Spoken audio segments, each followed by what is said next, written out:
Woo! Good afternoon, my friends. Happy Saturday.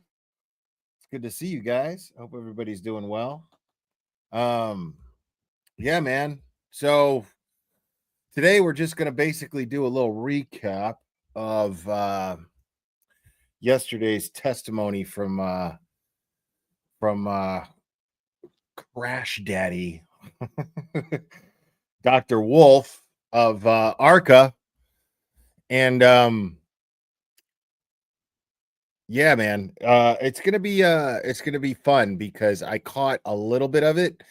I caught some of the I just kept going back and forth, dude. I've just been like I gotta tell you, man, just laying up like bored as shit,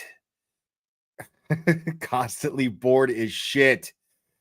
Man. And I I'm wrapping up this documentary on Theodore Roosevelt. Yeah, I'm that bored, dude. I'm wrapping up this documentary on Theodore Roosevelt, and it's actually really awesome. Like that dude, like he's always kind of been my favorite president. Like I don't pretend to act like I'm this big historian, you know what I mean? Like I'm not very well educated. I don't know that much. But but the little that I know about my American presidents, Theodore Roosevelt was always my favorite besides Lincoln. And and so watching it, dude, this dude was the real deal, bro. Like this dude was so hardcore. There's never gonna be another Theodore Roosevelt. Like we're so past that shit. It's so sad too. That like the whole time I'm watching this, I'm like, we're never gonna get another president like that. Like that'll never happen. We'll never get one with that kind of integrity. We're never gonna get one that like is you know really that truly cares about the people. It's just it's never gonna happen. So it was a little depressing, but it was cool, man, because it was like, wow, like this dude, the Rough Riders, man, that shit was hardcore, dude. This dude just rolled up into Cuba and was just like basically he fucking stole a boat. He didn't steal a boat, okay? That's not what happened. But basically, like him and his Rough Riders weren't supposed to like they weren't booked on any rides to Cuba by any of the Navy. A Navy that he like basically put together, by the way. So he he's like he basically like weaseled his way, like threw his weight around, muscled his way, I should say. He muscled his way onto the USS it was the Yukon. Was it the USS Yukon? Trying to remember because the Maine was the one that started the whole Spanish American War. So it was not the USS Maine, but it was the Yukon, I think, that he got on. Um, and um, and yeah, like he just went into Cuba like with almost like no military training at all and kicked ass. Like kicked ass. It's crazy. Liberated Cuba. I mean, for the time being, for the time being, but he still did it. It was amazing, like, and that's just like one thing that this guy did, like one thing before he was even president. It's crazy. Like this guy was just like, all right, you know what I'm gonna do? Like this guy went to Harvard and he was like, all right, you know what I'm gonna do? I'm gonna like, I feel like I'm tougher than the boxing champion at Harvard, so I'm just gonna fight him. It's like he picked a boxing match with like the champ at Harvard. Like what? Wild, wild. Just a fascinating, fascinating individual. Um, yeah, kind of like Dr. Marie Russell, more or less. Yeah. Dr. Marie Russell is like the Teddy Roosevelt of medicine. she's she's like the Teddy Roosevelt of ER practice.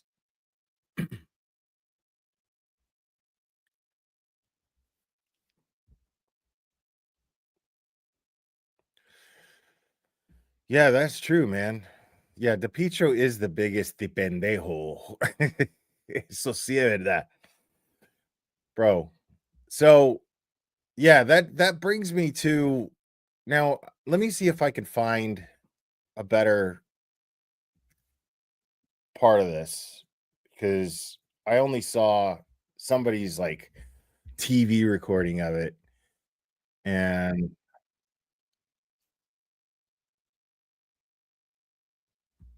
shut up. Um,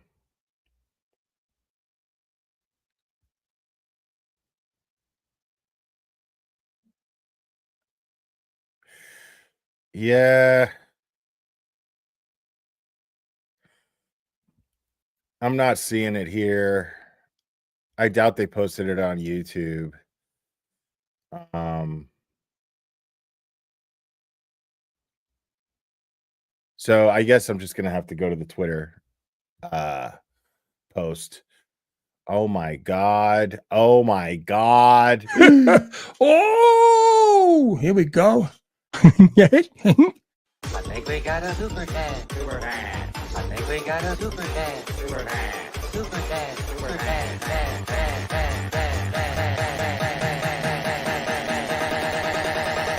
I think we got a super cat. How dare you? Stephanie Flynn, thank you so much. Contacting me on Twitter has a really good point. Okay. I appreciate that. Thank you.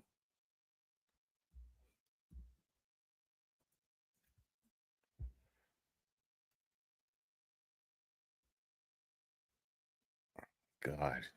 As soon as I get on here, dude, I'm just like, Jesus. There's so much trash on here, dude.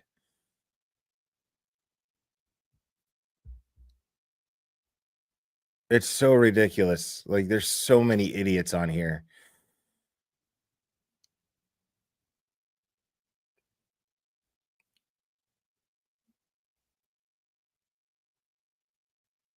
And like, dude, and Facebook, I don't even know what to do about that. Like, it's just nothing but bullshit AI posts. Like, it's crazy.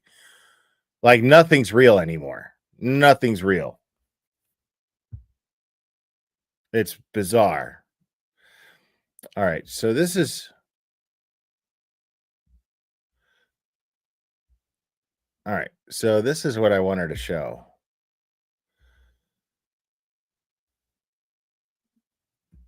So, this is just DePeepee being DePeepee. But I gotta give a big shout out to Linda Kenny Bodden, dude, because she fucking wrecked this fool. It was beautiful. It was beautiful.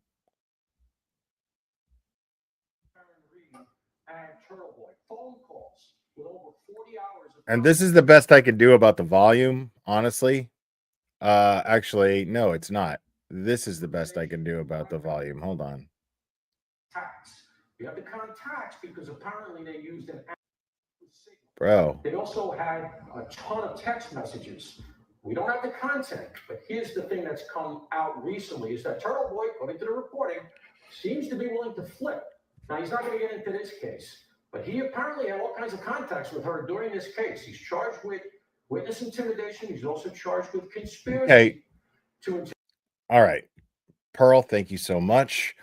Spanky is so full of shit that if you gave him an enema, you could fold up what's left over and store him in a matchbox.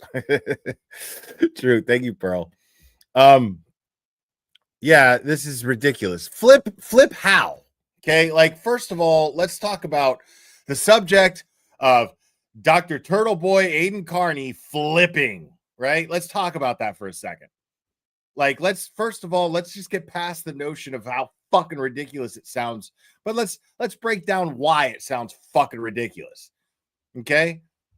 And I went into this a little bit on Twitter, but I'll take advantage and I'll discuss it now. Yeah, he's gonna be Sean McDonough. I mean, look, man, dude, it's not even a possibility. It's not even a possibility. Turtle Boy's charges. Turtle Boy. Now, here's the thing. Now, Turtle Boy has the right to do whatever the fuck he wants. Okay. And if he were to, somehow fold as far as his case goes and take a plea deal or whatever, fine. I would not hold that against him. I would not hold that against him at all. Okay, you're a troll, and so you're out. See how easy that is? Don't hide anybody, but sometimes I know when you need to hide somebody.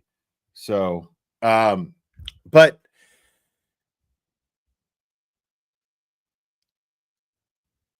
the notion that he would flip is ridiculous. Now, what he might do is what he might do, and I'm not even saying he might. I'm saying like what I see is even a remote possibility, but that at best is that he would take a plea deal just to make whatever is going on with his shit go away. And he would have every right to do that. But I don't think he would do that. Personally, I don't believe that that's in him to do it. I don't think that that sitting in jail for 2 months like he did was for nothing. Because whatever he would do would undo that. So it just doesn't make sense that he would do that. We're talking as a question of logistics here, right? Like, so let's just say here, because what they're implying here is just asinine. It's Fox News, and Fox is over here spinning the most ridiculous shit, even more ridiculous than Court TV could even think of. Jesus Christ, shut the fuck up. Get the fuck out of here. So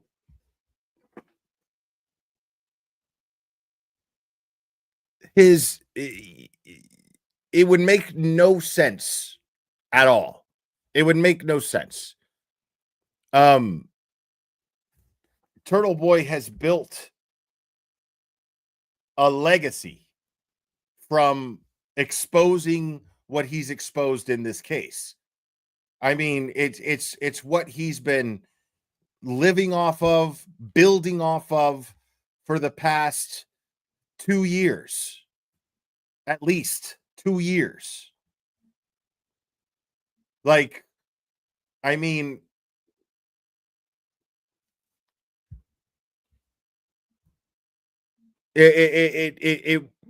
I love that because I keep getting these trolls coming in here talking about, oh, it's about his children. He should flip for the sake of his children. What I'm taking that is trolls coming in my chat and giving not so subtle threats to his children. That's how I'm taking that. Because the fact of the matter is what he's doing for his children is A, providing them with a better living than they've ever had by exposing the truth. Okay, win-win. B, he's also setting an example for his kids that not a lot of fathers get to set. It's a hell of an opportunity as a parent to set this example that when you believe in something, you fight for it, and you are fighting for it as hard as you can.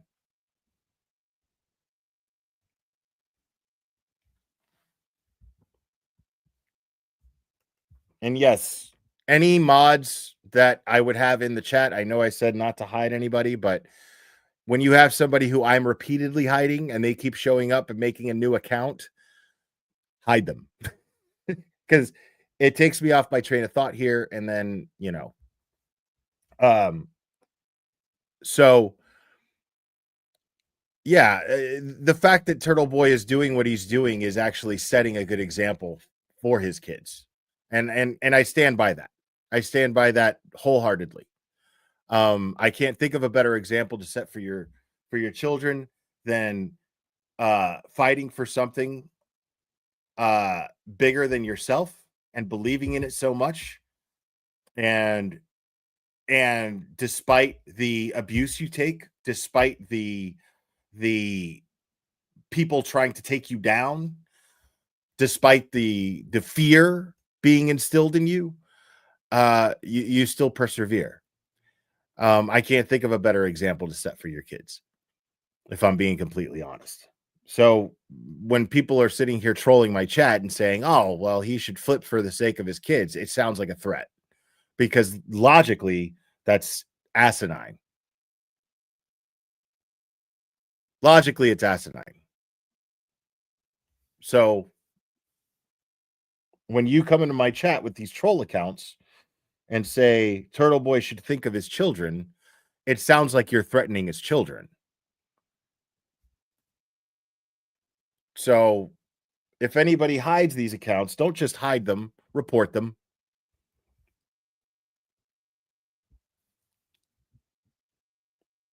So, but the thing is, though, I'm not even upset with these trolls. I love these trolls. We just deal with the trolls accordingly. It just is, it ain't nothing but a thing, as I like to say. It just ain't nothing but a thing. You know what I mean? So, like, when they come in here like this, the way that they are, it shows their desperation. It shows how desperate they truly are. They don't have anything. They have nothing.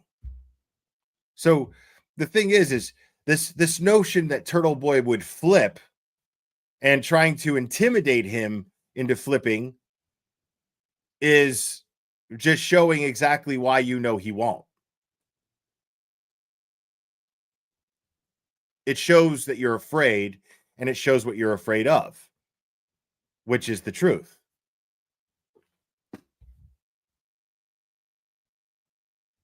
To intimidate witnesses. And in Massachusetts, you don't have to name the co-conspirator in the indictment, all right? So the grand jury minutes from that case are sealed. We don't know the other piece there. Here's why I tease all of this out. And Tarlik, I want to come to you because you're our former judge.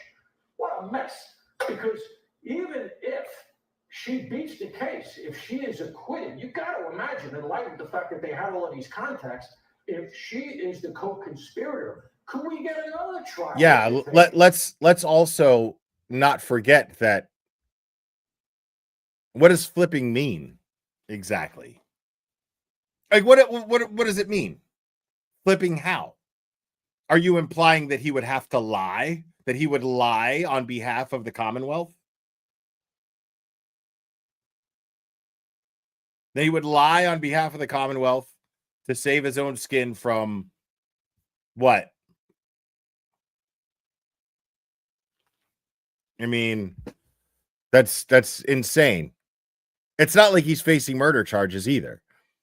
Like, the charges that he's facing are the threat that they hold is serious, but the charges are not. That's the whole thing, is the charges are ridiculous. We know what those charges are. We know what they're based on. We know what we know that the law that was used that was weaponized to charge him with these ridiculous claims is unconstitutional and a joke in and of itself. We know this for a fact. So, I mean, flip how? What does flipping mean? To lie? Because that's the only thing it would, I mean, that he's going to just go and start telling the Commonwealth what they want to hear, jump in on the frame up. That's what flipping would mean for Turtle Boy, is to jump in on the frame up. That's what that would mean. So you think that Turtle Boy is going to put himself in a position just to save himself from I mean, because if I'm looking at it, I mean, let's just take the integrity issue out of the equation. All of this goes without saying, only because Turtle Boy is a man of integrity. The Aiden Carney that I know, that I have somewhat become friends with, I would consider him someone of integrity. So take that out of the equation, assuming he's not someone someone of integrity. Let's just assume that for a second, that Turtle Boy is not someone of integrity. Let's assume that Turtle Boy is just looking for the sweetest deal to bail himself out of this situation, so to speak. right? Let's just say that that's what Turtle Boy's doing. And then what does he end up doing but making some deal where he says what the Commonwealth wants him to say. He pulls a fucking what do you call it? A Dever. He pulls a Dever. And then he says whatever the fuck the Commonwealth wants him to say to help try and convict Karen Read. First of all, that wouldn't convict Karen Read.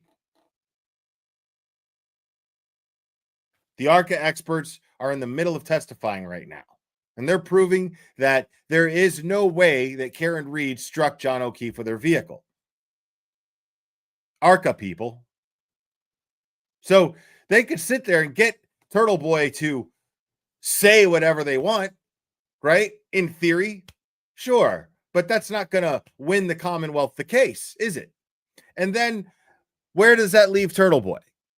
That leaves Turtle Boy hated, not only in the public eye locally in Massachusetts, where he has to live, I mean, for the time being, until he decides to move, but where else is he going to go? Because now this case is being talked about all over the country. And then he becomes the most hated man to every person who thinks that Karen Read is innocent. These people will feel betrayed. They will feel hurt. They will take it personally. That's what would happen. They would take it personally. And so Turtle Boy would never, ever, ever get to live in peace. Now, you take that versus what? A little bit of jail time? Dude, I'll take the jail time easy. I'll take the jail time fucking 5 times over that.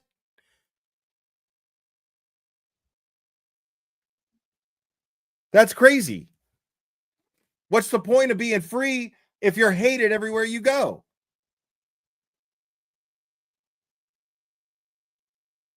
So there's just no, it's not logical. It's not logical to think that this is something that a person of even some intelligence would do. Thank you, Charlie Lynn, for becoming a YouTube member. Right, totally, Microdots. I'd rather go to jail than be Michael Proctor, dude. Michael Proctor's life is fucked. Fucked. Imagine how worse it would be had he taken the stand. But his life is fucked. Charlie Lynn gifted 5 memberships. Thank you so much.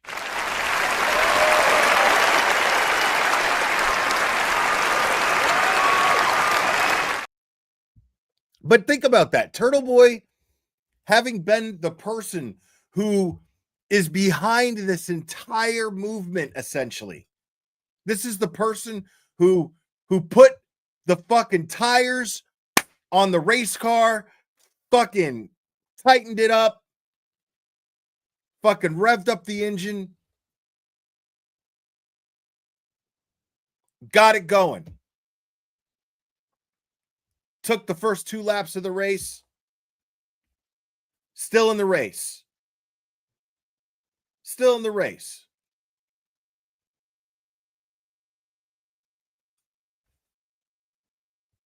Still ahead in the race.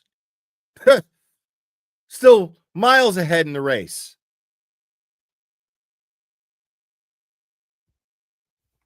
Why would he do that? That makes no sense. That's the stupidest fucking thing I've ever heard in my life. Reminds me of Danzig Mother. Danzig Mother. Gotcha. Mother. Thank you so much. Tell the children not to walk my way.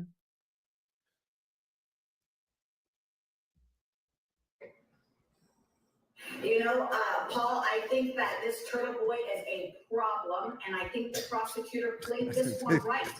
Whoever videoed this just snickered. They were just like... that they're treading lightly. They have to be very cautious. They didn't flip him on purpose because who's going to take him credibly? I think that they have played this one right, and they are strong arming him, and he wants to flip, but they're not giving him the opportunity to do so. Before we go further with him, let me. So she's sitting here. Hold on. I got to hear that shit one more time because I can't believe my fucking ears, dude. Did she really just say what I think she fucking said? Because who's going to take him credibly? Very cautious played. Paul, I think that this Turtle Boy is a problem, and I think the prosecutor played this one right. I think that they're treading lightly. They have to be very cautious. They didn't flip him on purpose because who's going to take him credibly? I think that they have played this one right, and they are strong arming him, and he wants to flip, but they're not giving him the opportunity to do so. Okay. So she said a whole lot of nothing. Like seriously, like she said jack shit of any substance, and then goes, I think he wants to flip, but the prosecution's not going to give him the opportunity. Lady, tell the world that you don't know what the fuck you're talking about without telling the world that you don't know what the fuck you're talking about. What? Like, again, all the stuff that I just explained, it's not like you guys don't know this. You know what I'm saying? It's not like it's not common knowledge. I'm just the one up here saying it out loud. But I didn't say a fucking thing that nobody in this chat didn't already know. Liz gifted a membership. Thank you so much, Liz. Appreciate you.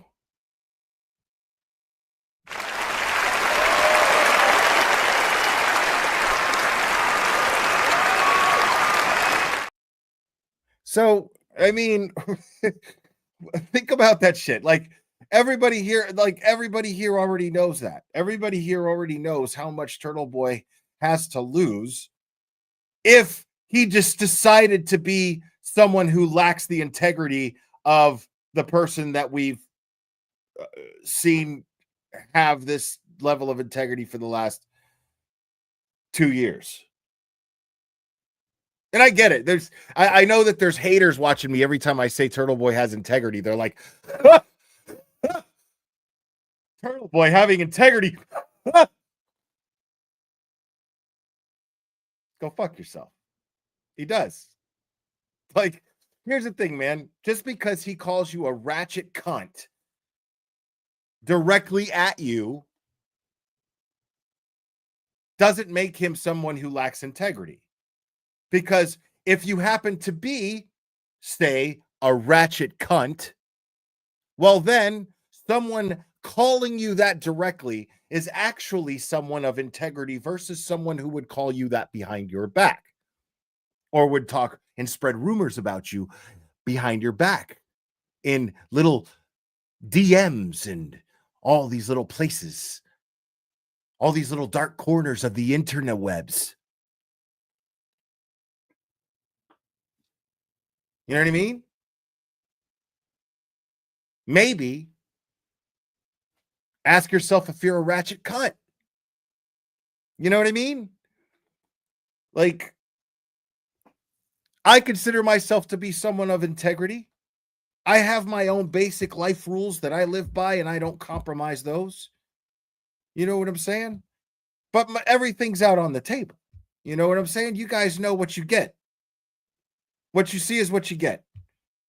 You're never going to get any surprise behavior out of me that should shock you. It's like it just doesn't happen. There was a time that might happen, but I was also a lot less self-aware. You know? But at the time that I'm in, the place that I'm in my life right now, I understand myself a lot better. And so it's easy for me to set boundaries for myself as to what lines I won't cross. You know? Turtle Boy seems to display this. I look for this in people who I interact with.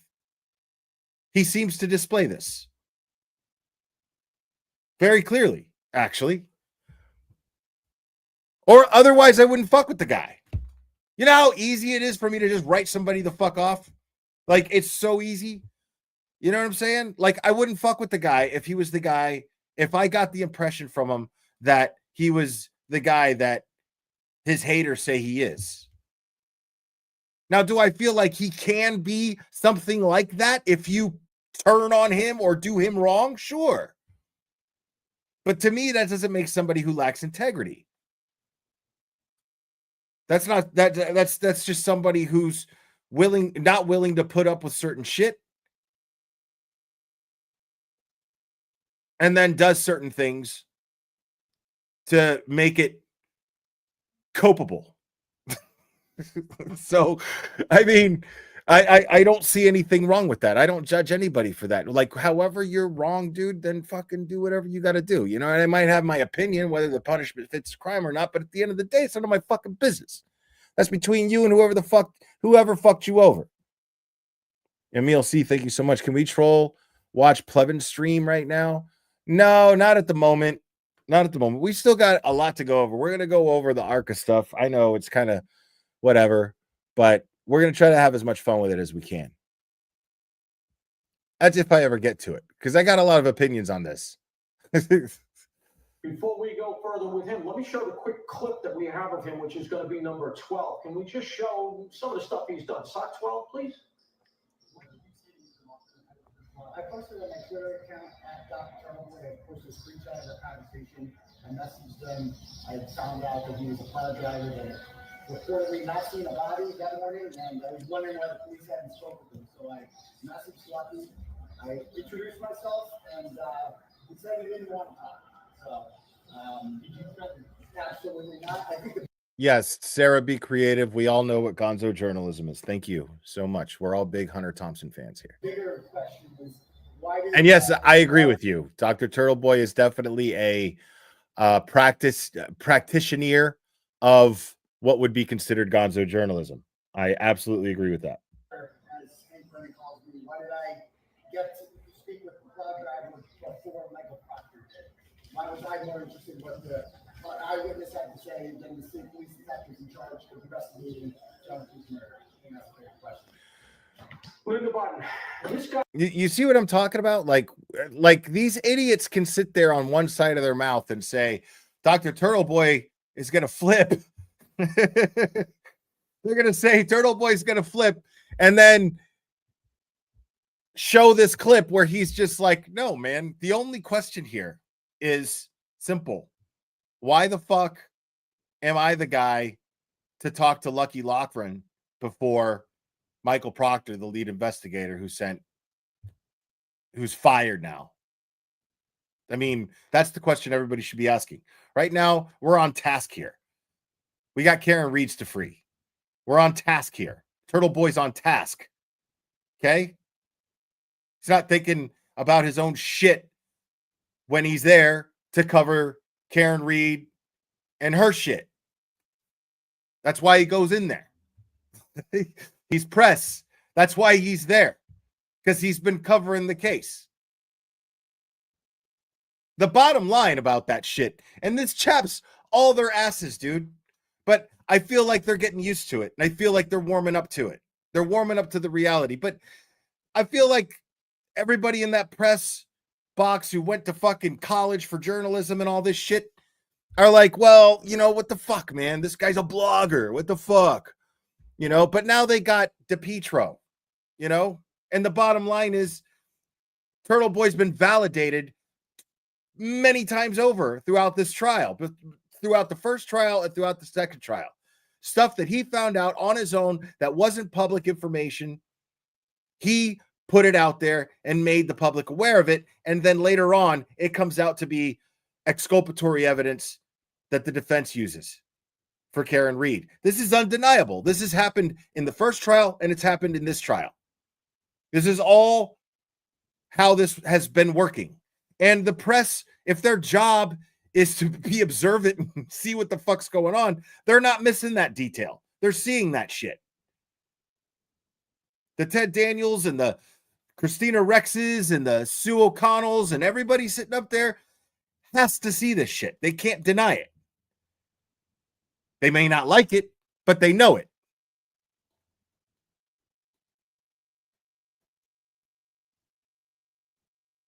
So Turtle Boy has earned a seat there more than any of them. That's a fact. That is a fact because he's put in 100 times the work than any of them sitting there. That is a fact. So he has a right, a moral right, to be in that press box every single time, every single day of trial. Now, then you get this asshole on the far bottom right of the screen there that I'm displaying here. And these people sitting in the press box, no, I don't like to speak for them. I'm just saying, if I was them, this is how I would feel. I'm not saying that this, because they've never, I've had conversations with a few of these people, and it's never been about other people. We're just talking about, you know, little observations we make around the courthouse or something, or everyday dumb bullshit, just fucking small talk of hello, how you doing kind of shit. Something slightly deeper than the weather is what we've talked about. So, but if I'm one of them and I've got to sit there and deal with DePietro, and if I'm fucking lucky, I'm dealing with DePietro and not Grant, who just stinks of dirty laundry and weed, it sucks. You know what I mean? And like, I just feel like people are now seeing and accepting that the reason why they've never seen anything like this in their entire fucking life is because there's not anything like this. You can't look at this like it's a regular trial. You can't look at this like it's another case that you've covered, because it's unlike any other fucking case you've ever covered. It's unlike any other trial you've ever covered. I don't care how many, as a professional journalist, you've sat there in the press bullpen covering. I don't care how many. You've never seen anything like this shit, where one of you is getting fucking pointed out during cross-examination by the Commonwealth, but they refuse to say his name. Dude, if I'm Ted Daniel or Christina Rex or Sue O'Connell and I'm sitting there and I'm seeing that shit, I'm going, this is fucking awkward. This is the most awkward shit I have ever experienced in a fucking courtroom covering a trial. Never seen this shit ever.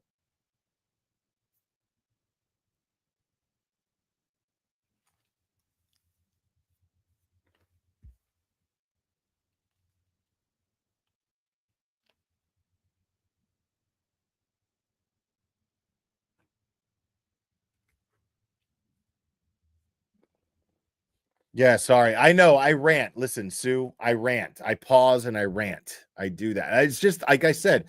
Listen, my disclaimer I said a long time ago. I had a lot of thoughts on this shit. This guy reportedly was not only getting leaked grand jury minutes from. I'm playing it. I'm continuing playing it, Sue, so you know, for the sake of time management. Okay. I want you to know that I'm playing it because I wanted to play it, not because you told me to play it. Okay. Okay. From Karen Reed, reportedly, he had details that nobody else was supposed to know. He apparently even got the autopsy photos. That's the reporting. And now all of a sudden, he was her biggest ally, selling her memorabilia. He's in all those documentaries. Now all of a sudden, he's got a toe in the water about flipping because he's looking at multiple years in jail if he's convicted on all of these felonies. I want to ask you a very pointed question because nobody knows what went on behind the scenes here. Were you Hank Brennan? You're loaded up with all of this information that I just said. Would you have made him a prosecution witness, this guy? Would you have tried to flip him into your case in chief in this case?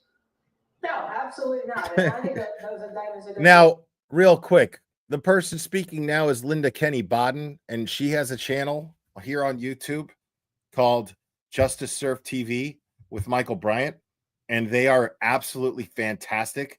She actually went up against Alan Jackson in the Phil Spector case, and she's friends with Alan Jackson. They're very cool with each other, and yeah. So here she is, pretty much going up against DePP here, and it's not even fair. It's not even fair. It's just so funny to me.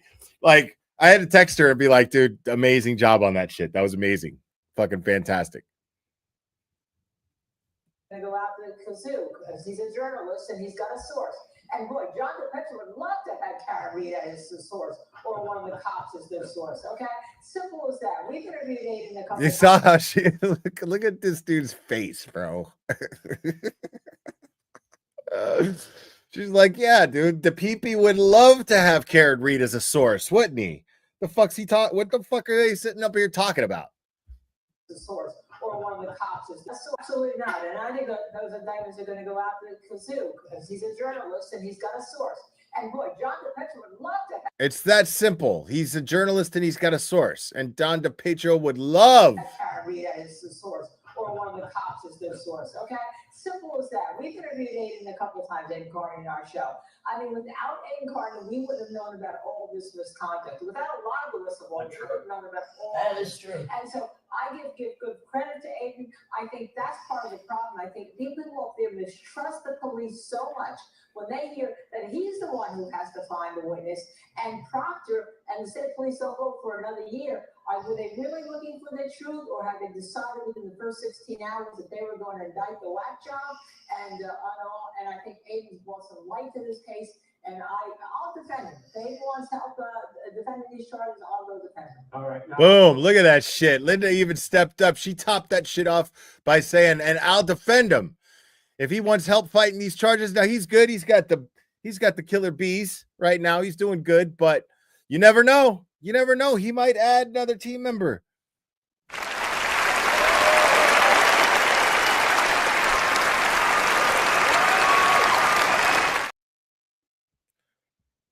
look, John, I will be Look, listen, Turtle. Listen, Turtle. Yeah, he belongs in jail, and so many. He belongs in jail. I talked to him 2 years ago, July 23. So many things he said were not true. What Linder is minimizing is he is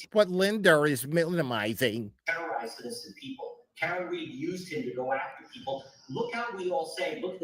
Okay, see right there, John, dude. John, you're going on the list, bro. I mean, that's if you even got any fucking money. Like, what's the point? Like, do you fucking, oh shit, turbulence in the chat. JFK's in the house, y'all. JFK, my man. So, like, what does Karen Reed do? Because what he just did right now was fucking bullshit. He just lied on Karen Reed. Like, listen, he just fucking lied. Scottish One gifted a membership. Thank you.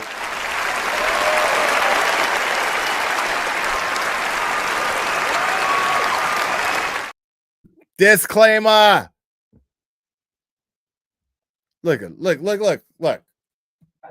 Yeah, he belongs in jail, and so many things he talked. I talked to him 2 years ago, July 23. So many things he said were not true. What Linder is minimizing is he has terrorized innocent people. Karen Reed used him to go after people. Karen Reed used him to go after people. Okay? This is what he just said. He just said that shit on television. On Fox Nation, dude. Said Karen Reed used him to go after people. That's a fucking lie. That's just a straight up fucking lie. Now, here's the pickle.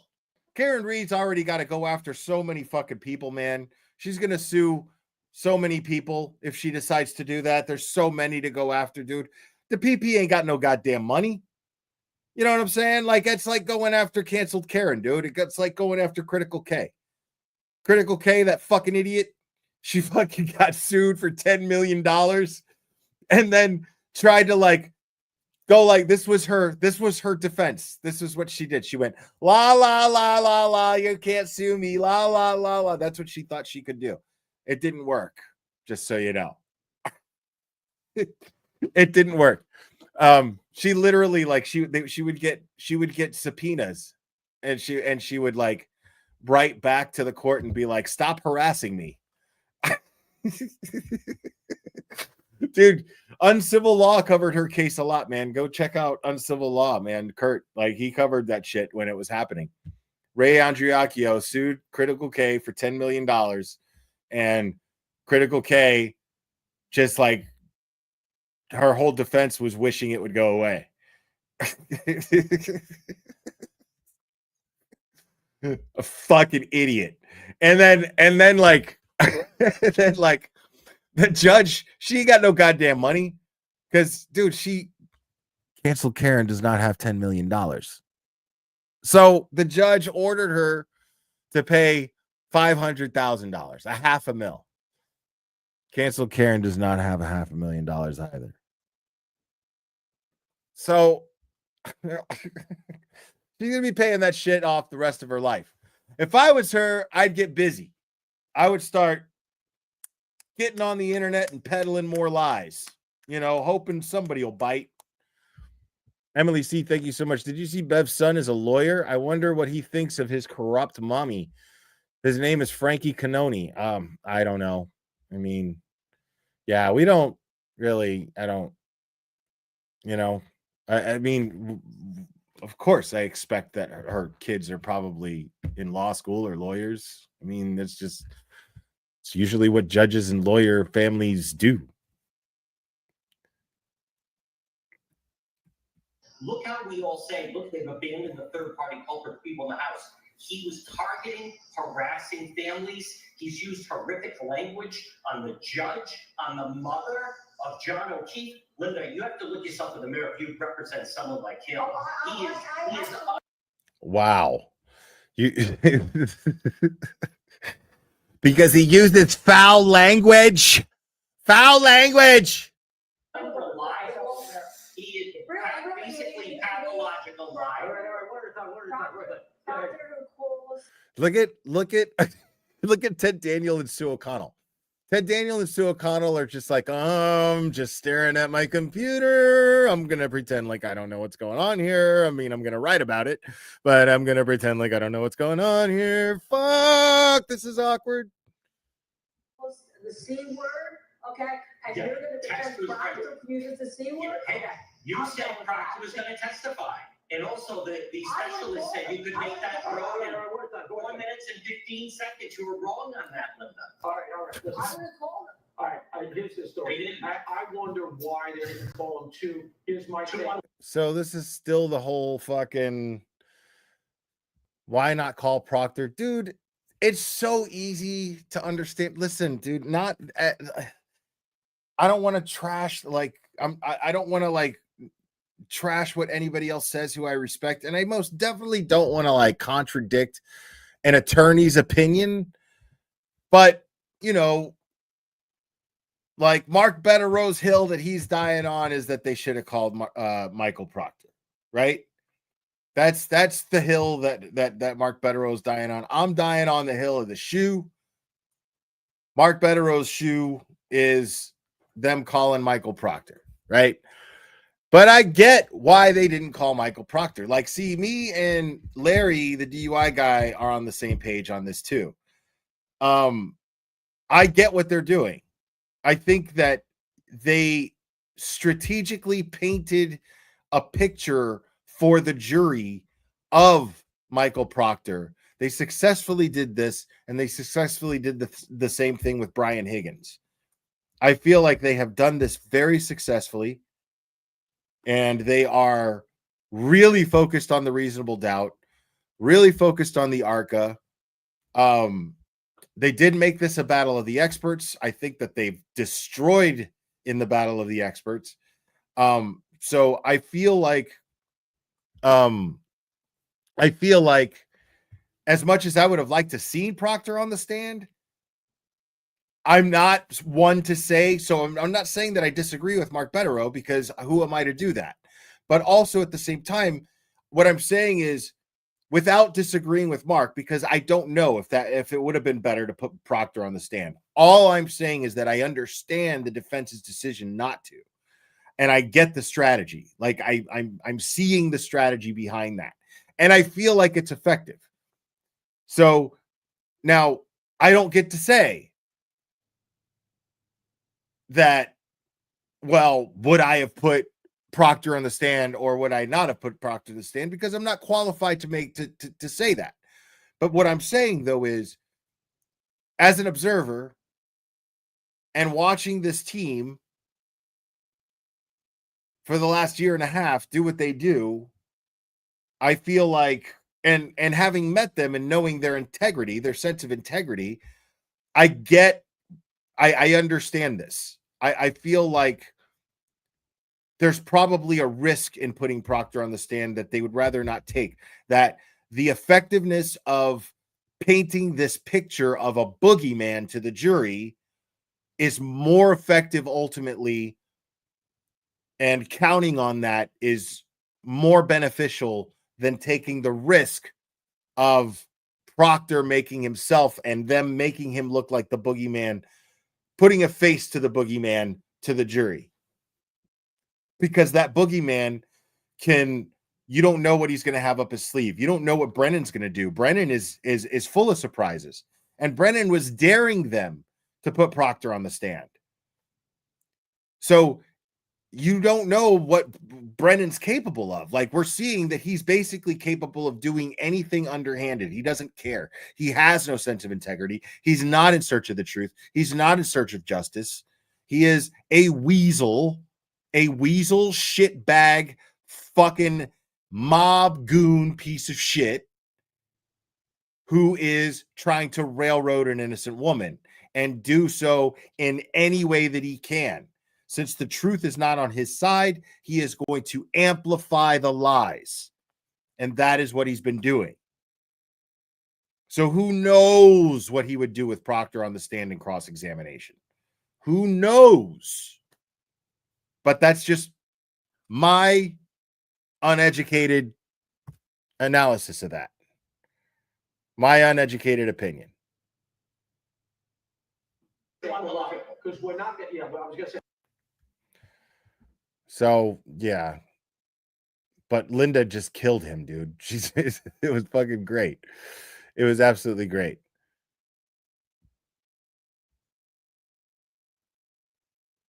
Now let's get into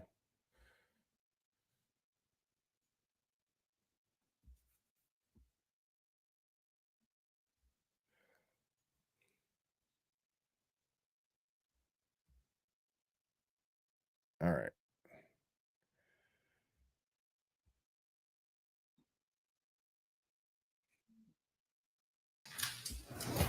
All right, I'm going to speed this up, though. You solemnly swear the evidence given before the jury will be based on the truth, the whole truth, and nothing but the truth, so help you. Yes. Good morning. So, sir, we're going to try and keep the air conditioning on this morning, so I'm going to actually speak really loudly into that microphone. And Mr. Jackson, you do so as well, please, okay? Of course, Your Honor. Dr. Wolf, could you please state your entire name and spell your last name for the jurors, please? Daniel Michael Wolf, last name spelled W-O-L-F-E. May I inquire, Your Honor? Yes. Dr. Wolf, what do you do for a living, sir? I am the director of accident reconstruction at a company known as ARCA, A-R-C-C-A. And I'm going to start right off the bat, getting really comfortable with that microphone. It's adjustable. Pull it right close to the area of your chin. It's really loud in here. Okay. Dr. Wolf, you said you work for ARCA, A-R-C-C-A. What is ARCA?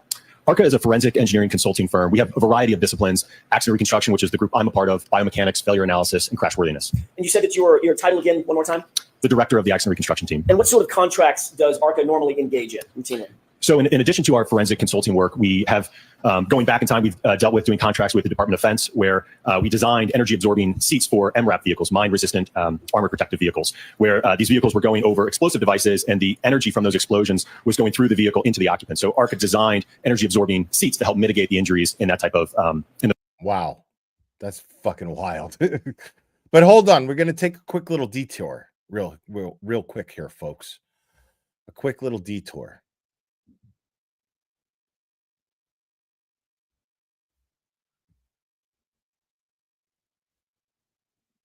If I can get this to pop up, because it's really annoying that it's not working.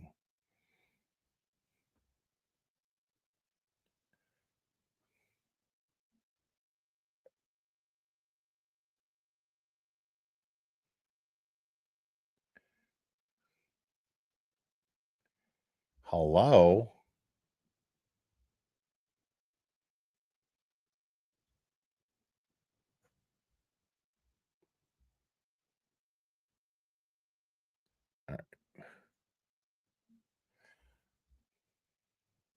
All right, well, apparently I'm going to have to do this another way. So, okay.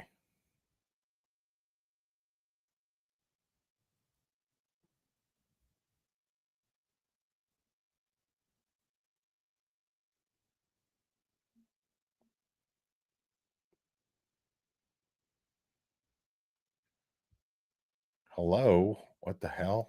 Sorry, guys. Give me 1 second here. There we go. Oh, wait. But hold on. Oh, here we go.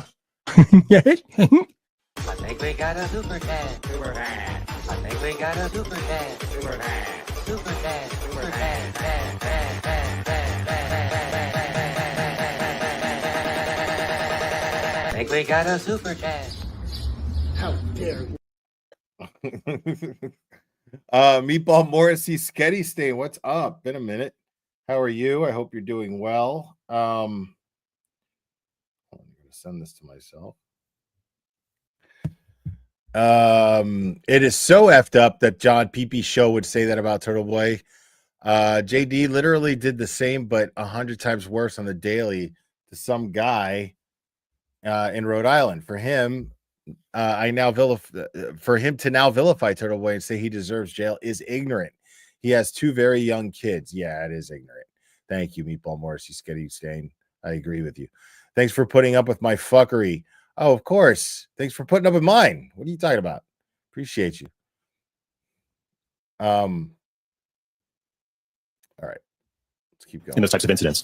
We also do work for the National Hockey League. I myself am part of that work. It has to do with scanning and analyzing player pads, but we certainly do impact testing and help set guidelines for player safety. With regard to those MRAP vehicles, was that contract for the Department of Defense for the United States government? Yes, sir. For the military? Correct. Is ARCA both nationally and internationally recognized as a leader in accident reconstruction? Okay. Sustained. Does ARCA have a reputation, or let me ask it this way. Does ARCA entertain or engage both domestic... All right, hold on 1 second here, folks. I got to take a second, and I got to shill. We got a solution to the merch issue. We've got a new merch site posted. We're going through a new distributor. This one got really good reviews. So, and we haven't come up with a lot of new stuff at all. But this is the newest thing that we got here, folks. Yes, you are looking at the official Glare Institute of Law and Stuff merch, people. So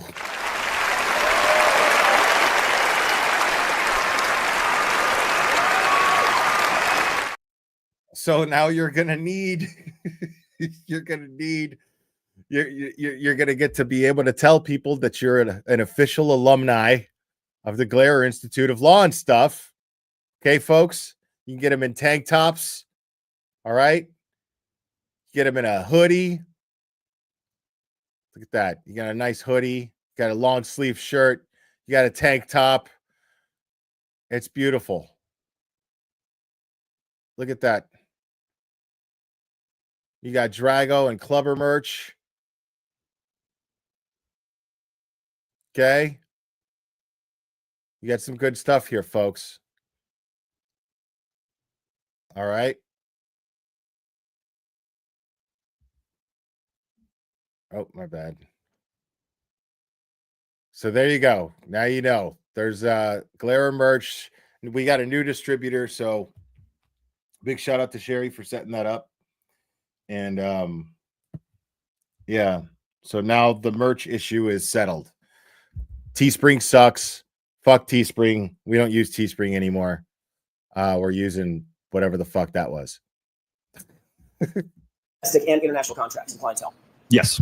As the director of accident reconstruction, do you specialize in anything other than just accident reconstruction? Anything having to do with human factors? Yes. So my other specialties in addition to accident reconstruction are lighting and human factors. What is, give us a 25-word overview of human factors. What is that? So to give you a good example of that is, and again, this is a case that I commonly see, but let's say you're driving down the road at night. It's an unlit roadway. You're relying on your vehicle headlights to see the roadway ahead, right? And you've got a pedestrian that is entering the roadway. And you want to have an understanding based upon the lighting conditions, how much sky illumination there is, their clothing, right? When would a driver recognize that individual on the roadway? So that's where it starts from the vision aspect of human factors. Then we get into driver response, right? So the driver is presented with a hazard. So how do drivers typically respond? What are their actions and how long does that take to avoid and initiate a reaction? That's human factors. Can you do the same thing and give us an explanation for accident reconstruction just in the broadest sense? What is that discipline? I think a very simple definition of accident reconstruction is the application of physics and engineering science to collision events. What role do you take as the director of accident reconstruction for ARCA as contracts come in or engagements come in? Well, my scope in cases can vary greatly. As I just mentioned, I could have a case where I'm assessing the conspicuity of a pedestrian and a driver's response time. It could be a 50-car pileup on a highway. I'm trying to figure out a sequence of events. It could be a rear-end collision where a seat back has failed in the vehicle and the occupant has sustained injuries, and we want to have an understanding of the crush, the damage, the forces. So again, it can vary case to case. Do you engage in reconstruction or attempt to engage in reconstruction of all sorts of passenger vehicles and commercial vehicles? Yes. What about motorcycles? Yes. Bicycles? Yes. Involving pedestrians and sometimes involving no pedestrians? Yes, I see all types of collisions. How many cases, if you have a number in mind, have you been a part of in terms of engaging in accident reconstruction broadly? That's something that I don't track, but I've been with the company now for over 8 years. So at this point, if I had to estimate, it's well over 1,000 at this point. Okay, for the record, I want to make it clear, at no point in this stream did you hear me or see me type or anything where I sent trolls over to Plevin's stream. I don't give a shit about Plevin's stream. I don't give a fuck. So I mean, if people do that shit, they do that shit on their own, man. I didn't send anybody the fuck over there. I'm trying to do shit here. What education, training, and background do you have that allows you to perform the duties that you've described for these juries in terms of accident reconstruction and human factors analyses? In terms of, are you looking at additional training? No, let's start with your education. I want education, training, and background, but we can do them in order. Okay, yeah, so we'll go back to 2012. I received a Bachelor of Science in Engineering from James Madison University, along with a minor in mathematics. Some of my courses included physics, statics, dynamics, thermodynamics, fluid mechanics, your engineering sciences. Subsequent to that, I then went on to pursue my PhD in electrical and computer engineering with a concentration in electromagnetics and photonics. Some of my coursework while doing my PhD included optoelectronics, semiconductor physics, basically how to guide light on semiconductor devices. Did you write a dissertation to get your PhD? Yes. What was the subject matter broadly of the dissertation that you drafted? So my dissertation focused on a technology called smart glass. So you may have seen this technology where if you've seen a pane of glass that is transparent, somebody flips a switch and it goes opaque. That's a type of smart glass technology. So my PhD involved developing a new type of novel, what we coined optofluidic smart glass. So we are using geometric structures that we've optically designed to create a very reflective surface or medium, if you will. And then through the introduction of various fluids, we can then modulate the amount of visible light and electromagnetic energy that is passing through or being reflected. So not just visible light, but also energy that you can't see. As part of that process, I ended up prototyping these structures with a 3D printer that was capable of printing 3D printable polymers. And as we kind of got towards the end of my work, we looked at how we could scale this up on a larger scale. And we ultimately ended up researching and doing tests with a material known as polymethyl methacrylate, which is PMMA or acrylic. What relevance does PMMA play in terms of this case? So with respect to this case, the outer lens and the clear plastic diffusers of the taillights on the Lexus are comprised entirely of polymethyl methacrylate, or that PMMA material. The same material that was the subject of your dissertation? Correct. What additional training and experience do you have as it relates to accident reconstruction? How much did ARCA charge Karen Reed? How much did ARCA charge Karen Reed ultimately? How much was she billed?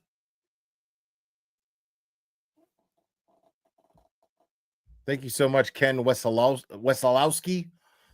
Wolf looks like an FBI agent, black suit and all. $50,000. Thank you, Ken. Appreciate it. $50,000, right? For ARCA, who did way more than Aperture did. And our Aperture charged what? Just south of 400K?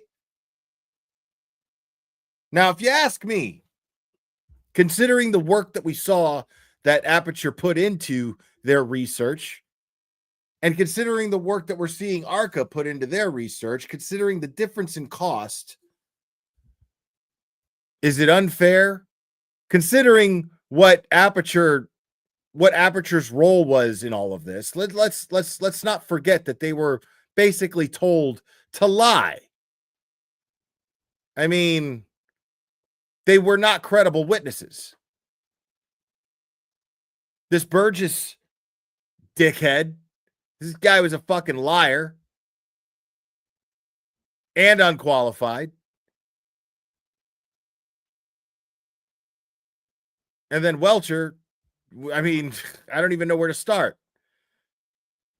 But when you think about it, and you think about these two characters, these two cartoon characters who are testifying and doing this bogus research and paid to testify to try to spin a narrative that Karen Reed struck John O'Keefe with her vehicle, when the notion is absurd.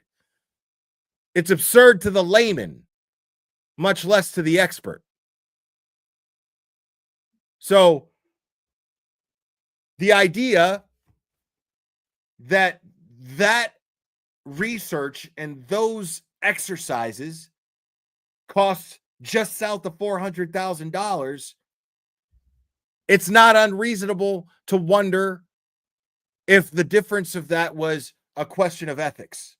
You're making me put my ethics on the line, so you're going to have to pay up. Is this something Dr. Welcher negotiated? Is this one of the reasons why Dr. Welcher lied on the stand, saying that he had nothing to do? It was all the billing department, even though he signed the contract and he's the vice president of the vice president, the senior vice president of all of Aperture.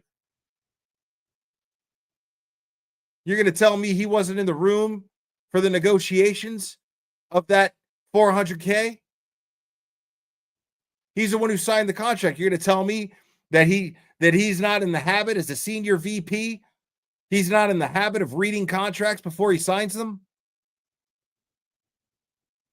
And you're going to tell me that nowhere in that contract it had the price that was agreed upon between the Commonwealth of Massachusetts and Aperture? Fuck out of my face with that. That's a fucking lie.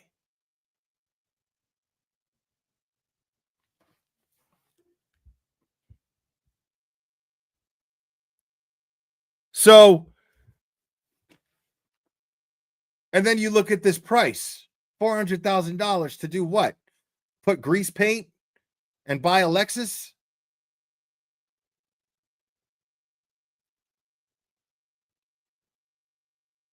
To me, that sounds like, hey, insurance money in case my career is fucked after this.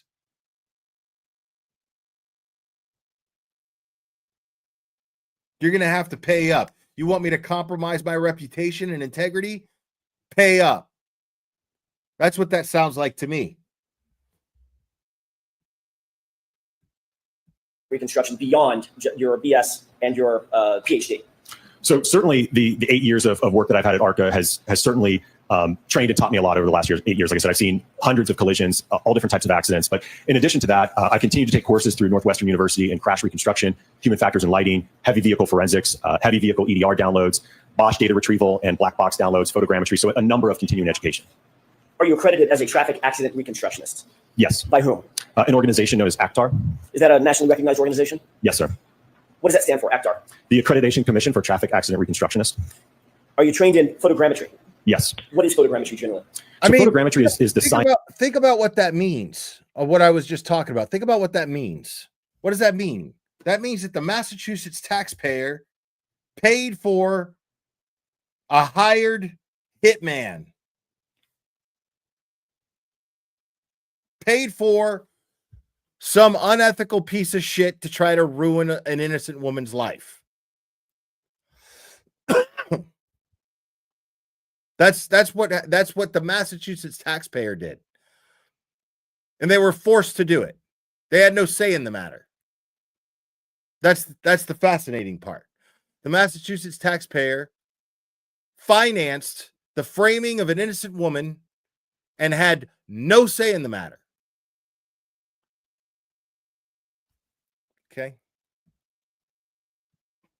science of extracting and measuring information in a photograph. So you don't actually have to physically inspect something to be able to get information about its measurements or where things are spatially. You can do that from a photograph alone. Is that an accepted methodology in the field of accident reconstruction to use photographs and or videos without actually having been at the scene during the course of the crash? Absolutely. It's very common. You mentioned Bosch. What is the Bosch crash data retrieval analysis? What is that generally? So generally, most modern vehicles on the roadway now have what's called an airbag control module, or more commonly known as a black box, which can contain crash-specific data in a collision. Are you a member of any professional societies? Yes. Can you describe those for us, please? So I'm a member of the Society of Automotive Engineers, the National Association for Professional Accident Reconstruction Specialists, the Illuminating Engineering Society, and the Optical Society of America. Is it fair to say that you've authored a number of peer-reviewed papers in the field of physics and or accident reconstruction? Yes. Can you describe that for us? So my most recent publication in the field of accident reconstruction deals with vehicle control history records. Publications prior to that were focused primarily on my dissertation PhD work. I think you testified that you have dealt with probably over 1,000 different types of cases. Are you able to estimate of those 1,000 different types of cases dealing with accident reconstruction, how many of those, or what percentage of those have involved pedestrians? I don't know if I can give a percentage. I would certainly say it's the majority of my casework. As I mentioned earlier, given one of my specialties. Bro, like nobody can rock chops like that but Larry, dude. Nobody can rock those chops. Okay? Nobody can do that but Larry. Just know that, folks. Being in human factors and lighting, there's a direct correlation between time of day and pedestrian collisions. We certainly see a rise as sky illumination drops and the illumination levels go down. We're having to rely on artificial light sources. So given that occurrence happens in nighttime hours and low illumination, like I said, I certainly see many pedestrian accidents. What types of pedestrian impacts have you been involved with in terms of your analysis or evaluations? All different types, everything from pedestrians being run over, running into the side of vehicles, being hit by the front of a vehicle backing up in a parking lot into a pedestrian. So I've seen it from all sides of a vehicle. What is kinematics? Can you describe that or explain that phrase or term? I think a simple definition would just be the motion of an object or a body. Have you done any testing as it relates to kinematics and the interaction between pedestrians and motor vehicles? Yes. How many times have you engaged in such an analysis? Numerous times. We frequently and routinely do testing at ARCA. You mentioned ARCA has several different disciplines within it. What are some of those different disciplines in addition to accident reconstruction? So as I mentioned, we have biomechanics and crashworthiness, and there's a few others. And I will note that it's very common in our casework that we will work together as a team. So to give you an example of that, I mentioned earlier about that rear end collision, right? So let's just say we have a rear end crash and there's crush and there's damage to the rear of the vehicle and the seat back failed, which caused the driver to ramp up in the seat and ultimately hit their head on something and sustain an injury. So I myself, as a reconstructionist, will analyze the forces, the speeds, and the severity of the crash. The biomechanist will evaluate the mechanism for the injury based upon those crash forces. And the crashworthiness expert may analyze, okay, is there a better or stronger seat that may have held up in this crash? Is it normal for you, as the director of accident reconstruction at ARCA, to work with others in the other disciplines that are housed under the umbrella of ARCA? Absolutely, yes. Is that a normal process for you? Very common, yes. As a matter of fact, it probably would be uncommon if you didn't do that, correct? Depending on the kind of case, but yeah, certainly wouldn't be uncommon. Tell me about the testing that you've undertaken to determine forces that are at play in a given accident or an impact. Okay.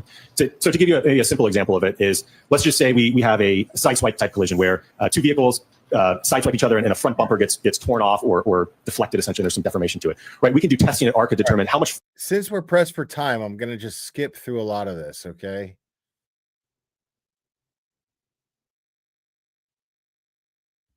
High-speed video? Yes. And all of that was memorialized in your report? Correct. Your Honor, may I approach? Yes. I'm handing you two photographs of Right. 8.5 by 11 documents that contain two photographs each. Can you take a look at those two documents and tell me if you recognize? That's a great point. If Aiden Carney changed any Iowa's current beliefs and so-called flipped, he could no okay. He could no longer be a credible journalist. Blow up his life for what not to believe in. Turtle Boy fights for his beliefs. Right. Like that's what it boils down to. Like he's in a pickle, no doubt about it. But this is a pickle that he foresaw with the decisions that he made. You know what I'm saying? Like this is the fight that he's been preparing for. He's not going to just all of a sudden go, oh no. You know what I mean? Like that's not, I just don't see that happening. You know? Like I just don't see that happening. And it would ruin his life. Like you're saying here in this comment, it would absolutely ruin his life. He would have no more credibility as a journalist. You know, like that would be it.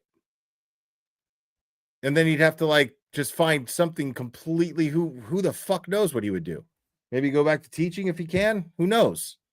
But like his reputation would be ruined.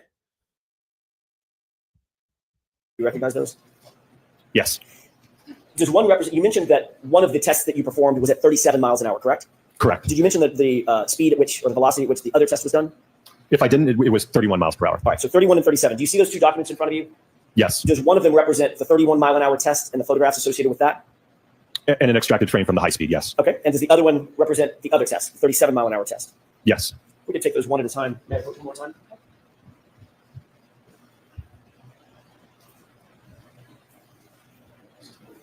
If I could ask The you, longer, as next in order- to answer that question, the longer that this goes on, Mitchell, the more I think that they never thought she was guilty. If that makes any sense.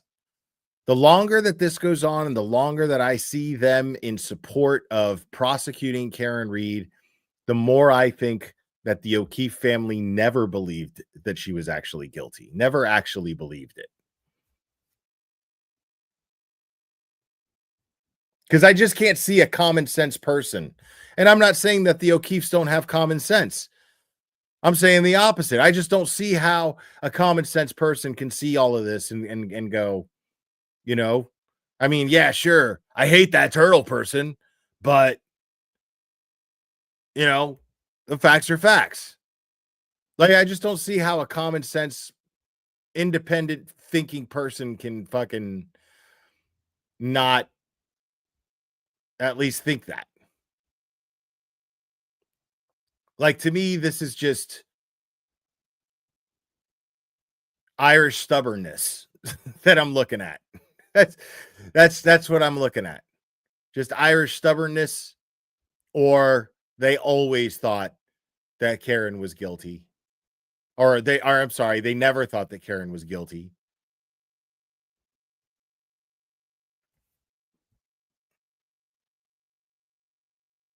I mean, yeah, but I think we're looking at, you know, when you look at Peggy O'Keefe's testimony, I listen to a different person than who I'm looking at.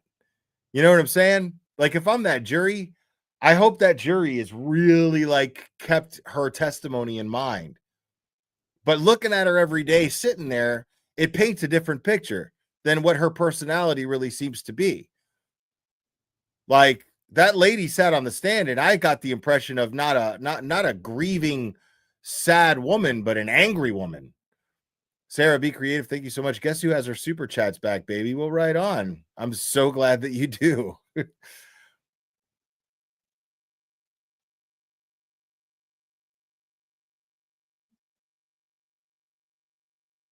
Oh, see, you know what you just did, right? You know what you just did? Oh, here we go. I think we got a super cat. Super cat. I think we got a super cat. Super cat. Super cat. Super cat.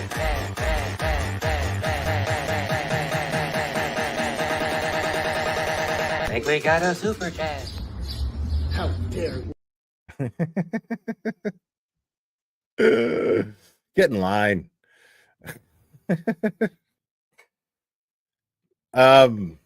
What is she angry about? I don't know what the fuck she's angry about. All I know is I just saw an angry lady sitting on the stand. You know, like, I'm sure she's grieving. Of course she's grieving, but she's pissed off. You know, like, she's pissed off.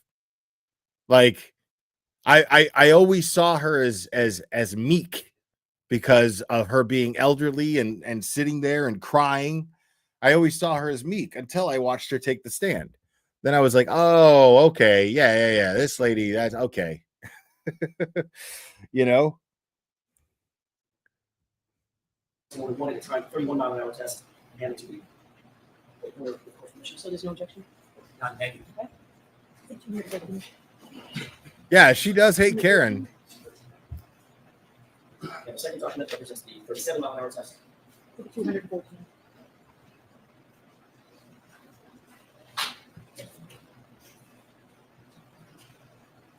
Course motion, I have to exhibit 213. I'm sorry, present exhibit 213. Okay. Is this the photograph that was just marked as exhibit 213 that's in front of you? Yes. Can you explain to the jurors what they're looking at? So on the left part, you are looking at a frame from the high-speed video just after the contact with the taillight. On the right, you're looking at the post damage to the taillight after the glass had been fired into it. And if we look at the next exhibit with the course permission. Okay. And what are we looking at here? Same thing on the left. Again, this is the 37-mile-an-hour test. The glass striking just in the area where the bottom of the turn signal indicator is, so right where it meets the red portion of the lens and the clear portion of the lens. That's about where the impact point was. You can see that a large portion of the outer red assembly, lens cover is missing and fractured. The clear portion of the part of the outer lens to the turn signal indicator is also fractured, as well as the underlying clear diffusers in that assembly. Would your testing in both of these scenarios, the 31-mile-an-hour test and the 37-mile-an-hour test, represent an accepted methodology for controlling for aim, velocity, impact site, and those issues, if you will, as it relates to testing of this sort? Yes, we were able to control those variables. And is that an accepted methodology in the area or the field of accident reconstruction? Absolutely, yes. When you finish your testing, were you able to make a determination as to whether or not... Look, man, Peggy O'Keefe has lost kids, dude. I don't even want to imagine what that's like. But at the same time, I feel like it's been 3 fucking years and this is so public and you can't escape it. And you're sitting in a courtroom every single day. Every single hearing, Peggy O'Keefe is in that courtroom. Every pretrial hearing, every single day that there is a hearing. So it's been 3 years and you're hearing all of this on top of it. That it's not, I'm not trying to hear, trauma blocking your sense of logic, like not 3 years later and not with everything that we have that's been made public. Like she knows Karen is innocent. Like anybody with a fucking brain knows that Karen is innocent. Simple. You know what I mean? Like I just don't want to hear that shit. Aussie Steve Hank is a dweeb. Peg and the family hitched their wagon of bullshit, and now it's too late. So they all they have is hate. I mean, see, I don't know about all that, and I appreciate it, Aussie Steve. I don't know about all that. I don't know what, I don't know what is driving them. I don't know why they're ignoring the facts. I don't know what's going on here. I don't know. All I'm saying is that my observation is I don't think that common sense people are capable of seeing all of this shit, no matter how traumatized they are 3 years later, and still thinking that Karen Read is guilty. It just doesn't track. And the longer, like I said, this goes on, the more I think that they've always known that she wasn't guilty and that she was just a scapegoat for them. Now, for what reason, I have no idea. And I don't know if they're, I don't know why they're miserable people or, I don't know. I'm not going to sit here and judge Peggy O'Keefe for being a miserable person. She lost kids. I don't know. I don't know what the fuck that's like. I don't want to know what that's like. It's my biggest fear. That should be any parents in here. You know what I'm saying? So I'm not going to sit here and judge this woman for having feelings. I'm saying that I just don't believe that 3 years going into this, that she believes Karen is guilty. I just don't believe that. That's as far as I'm going with my opinions on Peggy O'Keefe. Kevy Kev, thank you so much. Glare, how do you think she treats those kids with all the anger towards Karen? I bet it's tough living with her. I don't fucking know, dude. Like, you guys not hearing what I'm saying? I don't know, and neither do you. Like, I don't fucking know, man. Like, I'm just not. Yeah, I'm not doing that. Whether or not either one of these velocities, the 31-mile-an-hour velocity or the 37-mile-an-hour velocity, were consistent with the damage that you saw on the subject Lexus, which is the 2021 Lexus belonging to Ms. Reed. Yes, from the 37-mile-per-hour test, we are getting damage that's generally consistent, and that I mentioned we have portions of the outer lens missing, the underlying diffuser. There was also some fracturing on the backside of the assembly. So again, we observed damage that was generally consistent with that of the subject taillight. And that was the 31 or the 37? The 37. The 37. What about the 31? Didn't have enough energy to create that damage. So were you able to conclude, in your opinion, whether or not the velocity of that glass hitting the taillight would have to be somewhere in the vicinity of 37 miles an hour, well above 30 miles an hour? Well above it. It certainly could have been above 40 miles per hour per se. I mean, we may have actually blown out more of the outer lens had the speed increased. Did you have any information in the data or documents that you reviewed associated with this case, for instance, that John O'Keefe had a pneumatic cannon with him out there? No. Okay. So obviously, well, let me ask a different way. Based on this series of tests, were you concluding that the damage on the taillight conclusively was the product of a glass being hurled into the taillight? Sustained. Were you concluding, or did you opine that the damage to the taillight came from a drinking glass? No, I gave an opinion that the damage was generally consistent with that in the test compared to the subject taillight. But only in the circumstance where the glass is being hurled at 37 miles an hour, correct? Sustained. Can I ask you briefly? Under what circumstance did you determine that it was consistent with the drinking glass? If that drinking glass, again, the purpose of the test was to do a test to evaluate or simulating somebody throwing a drinking glass at the taillight. So that's what that test was to demonstrate. Understood. Let's turn to another test that you undertook regarding the head injuries that you became aware of. Did you become aware of in the data that you received that Mr. O'Keefe had suffered head injuries to the back of his skull? Yes. What sort of testing did you do to determine whether or not and under what circumstances that head injury may be connected or associated with the damage to the taillight? We performed a drop test with a hybrid 3. So that's an instrumented anthropomorphic test device to be able to measure the accelerations on a head form and observe the damage to an impact to the taillight. What is an ATD, anthropomorphic test device?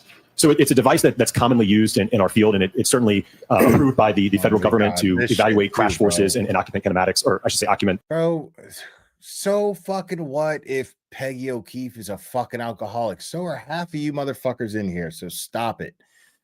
Like, fucking stop it, dude. Like, some people drink too much. Some people, you know what I mean? Like, that's just not for anybody to throw judgment at anybody for, man. You know, like, if they're abusive, shitty people, okay, yeah. You know what I'm saying? But whatever the fuck you do, like, I'm just not going to sit here and fucking hurl shit at Peggy O'Keefe, dude.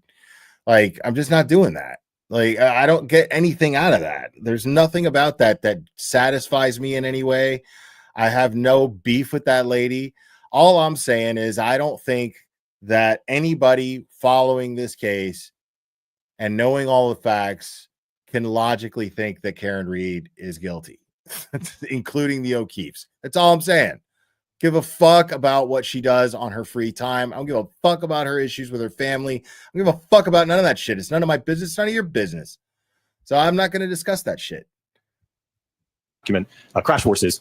So it's a device that reconstructionists and biomechanists typically use or commonly use to be able to evaluate, like I said, whether it's forces in a motor vehicle or let's say you have something being dropped on somebody's head or an impact to somebody's body part, right? You can use that instrumented dummy to evaluate and measure the acceleration in the forces. Another word or another phrase often used in association with ATD devices are crash test dummies, correct? Correct, yes. Why was it important to do a drop test? So we wanted to have an understanding based upon the fact that Mr. John O'Keefe had a skull fracture to the back of his head, whether or not an impact, a direct impact between the taillight and the back of his head could have caused that skull fracture. What did your testing indicate? When we did the test, the impact to the taillight was at 15 miles per hour, and we observed that the damage to that taillight was significantly more than the subject taillight at the 15-mile-an-hour speed. Furthermore, it did not generate, according to my colleague, Dr. Rentschler, enough forces to cause a skull fracture. So ultimately,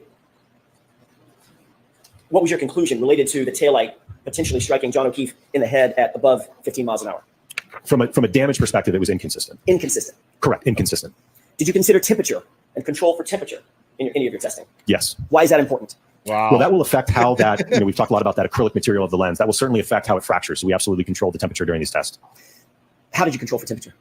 So we had them sit overnight in chest freezers to get them to the desired temperature, which for our original set of testing was at 28 degrees Fahrenheit. We then rapidly moved them to our test fixture, and then they were fired almost immediately after that. And when you're talking about them, you're talking about exemplar taillights. Correct, yes. Are those exact replica taillights that you would find on the 2021 Lexus SUV? Yes.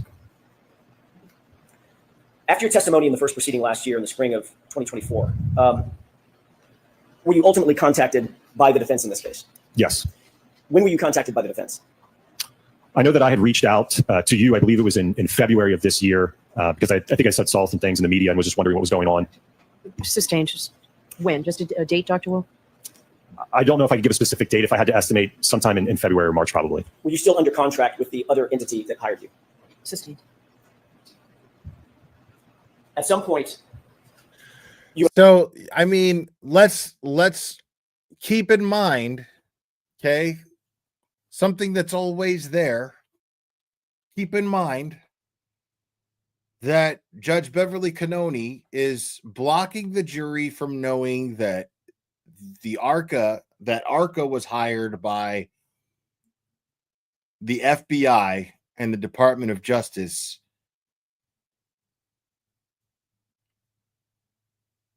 in order to investigate whether or not Karen Reed had struck John O'Keefe with her vehicle, due to an investigation that was being spearheaded by Josh Levy of the United States Attorney's Office. Scooter 54, thank you so much. There wasn't a single piece of polycarbonate taillight recovered at 34 Fairview on the morning of John O'Keefe was not hip. Agreed. Totally agree. Yes. Gallagher didn't find shit. Including a shoe with a black sole. You and I spoke, correct? Correct. And that was, you believe it was February of 2025? Yes. Had we spoken at all between the end of your testimony proceeding last year and February of 2025? No, that was the first time. Did I ask you anything about retaining you? Not at that time, no. At some point, subsequent to that initial discussion in February of 2025. Yeah, because this all caused Beverly Cannoni grave concern, by the way. Grave concern. Beverly Cannoni felt grave concern because there was a miscommunication apparently about whether or not they were hired by Karen Reed's defense. And they weren't hired by Karen Reed's defense. They just got sent the bill. That's what happened. That's in a nutshell what happened. What happened was the FBI and the Department of Justice and the United States Attorney's Office were conducting their own independent investigation into Norfolk County District Attorney Office and Michael Morrissey. And they were investigating them and hired the ARCA experts, but the ARCA experts ended up testifying. The ARCA experts ended up testifying at the last trial. And so ARCA sent Karen Reed the bill. And so she paid it. And this caused Beverly Cannoni grave concern.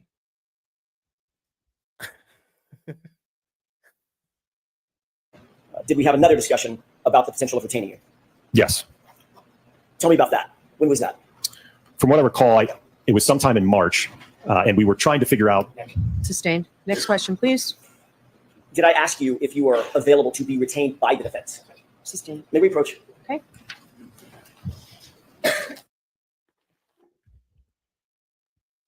May we approach? Were you hired by the defense? May I inquire? Yes. Thank you. Okay, Dr. Wolf. So ultimately in March of 2025, were you hired by the defense? Yes. Okay.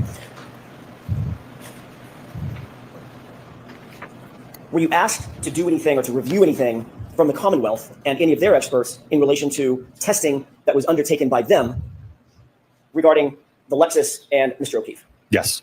What were you asked to do? Now this is tough because since they can't know that the feds hired them initially, they have to say that they were hired in March of 2025. Right? They have to disclose that. They have to say, yeah. So with that in the jury's mind, that's going to make it a lot easier for the jury to disregard whether or not the feds hired them. Because nobody can tell them outright that the feds hired them for some reason. Captain Skidmarks, thank you so much. I hope it is emphasized to the jury that most or all of the taillight fragments from the test landed on the pavement, not projected sideways. Yeah, good point. Yeah, there's a lot of stuff. I mean, there's a lot of stuff that we just got to hope is going to get covered. Such as the shoe. My understanding is that we were asked to review and evaluate the report and analysis conducted by Dr. Welcher. Did you receive Dr. Welcher's reports? David, hi. Yes. Did you receive his raw data? Yes. Did you receive his 140 plus page? David Himes, Brennan worrying about his text that could be withholding info from the jury is next level projecting. Who hired ARCA? Let's not withhold that info. Great point. I mean, it's Karen Reed simply has the right. It's an injustice in and of itself that Beverly Cannoni will not let this jury know that the feds initially hired ARCA. The fact that she's trying so hard to keep that from the jury says everything that I need to know about Beverly Cannoni. Beverly Cannoni is not ethical. She is simply not ethical. She is simply not acting in the interest of justice, because the jury has Karen Reed has a right for the jury to know this. This is a fact of the case. It's something that she had no control over. It's just a fact of the case.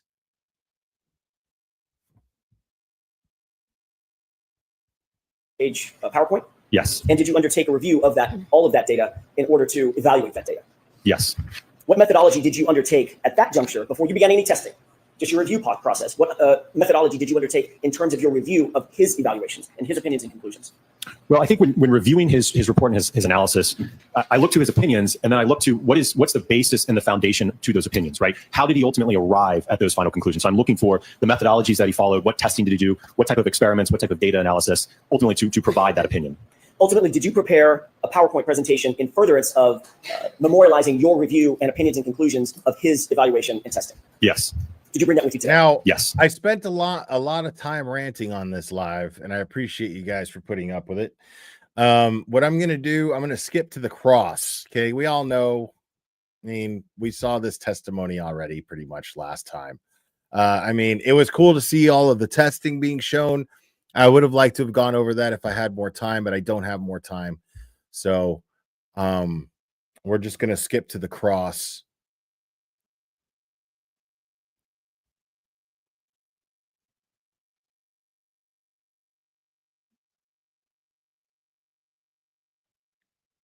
No, I don't know if he's.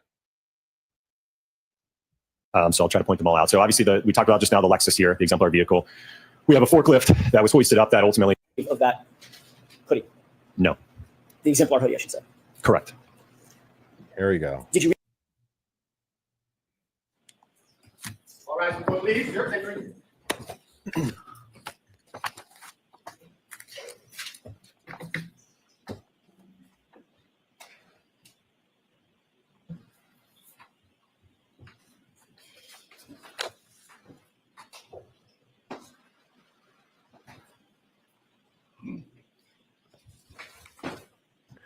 Oh, thanks, Sean McCarthy. Appreciate you. All you guys watching on Twitter, I appreciate it. Everybody watching on X, anybody that's watching on Kick, Facebook, thank you guys for watching. I appreciate it. If you're not subscribed to me on YouTube, please jump over to YouTube and subscribe to me. That really helps me out. Thank you. So, jurors, we are going to stop today at 3:45. All right, Mr. Brennan. Thank you, Your Honor.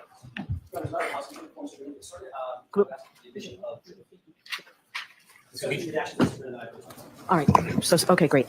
Thank you. All right. Do we have the actual? Okay, great. Yep.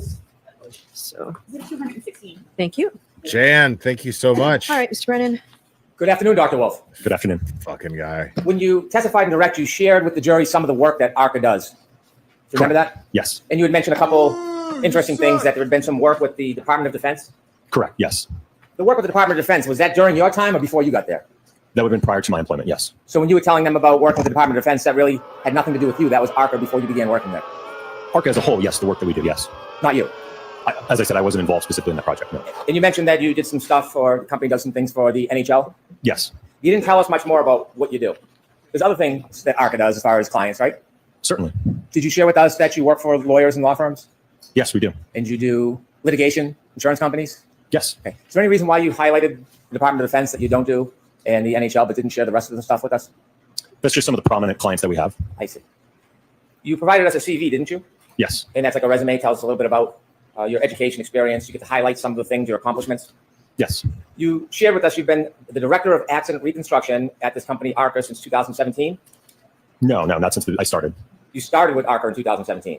Correct, yes. When did you become the director of accident reconstruction?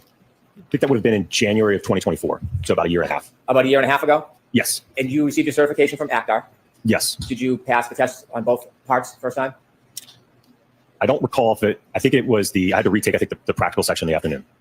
Well, you would recall something like that, wouldn't you? Did you pass both parts on the first try? Oh my God. Like I said, I think it was the second part I had to retake. Well, this is a pretty important test, isn't it? Not really. Really, bro? It is. Dr. Wolf's like, not really, bro. Like, I was on a bender, bro, and I fucking didn't study the first time, and then I was like, all right, I'll just take it again. But much of the concepts that are covered in it are very elementary. Well, not so elementary. You had a hard time with part of it, didn't you? Well, with respect to the portion that I had to retake, it's a practical exam where you have to reconstruct an accident. You have to determine approach angles, departure angles, and it can be very sensitive to those inputs. And unfortunately, if you mess up one of your first angles and you carry... Already, Brennan is fucking, like, out of his element. Already. Like, Brennan doesn't even know what the fuck he's talking about right now.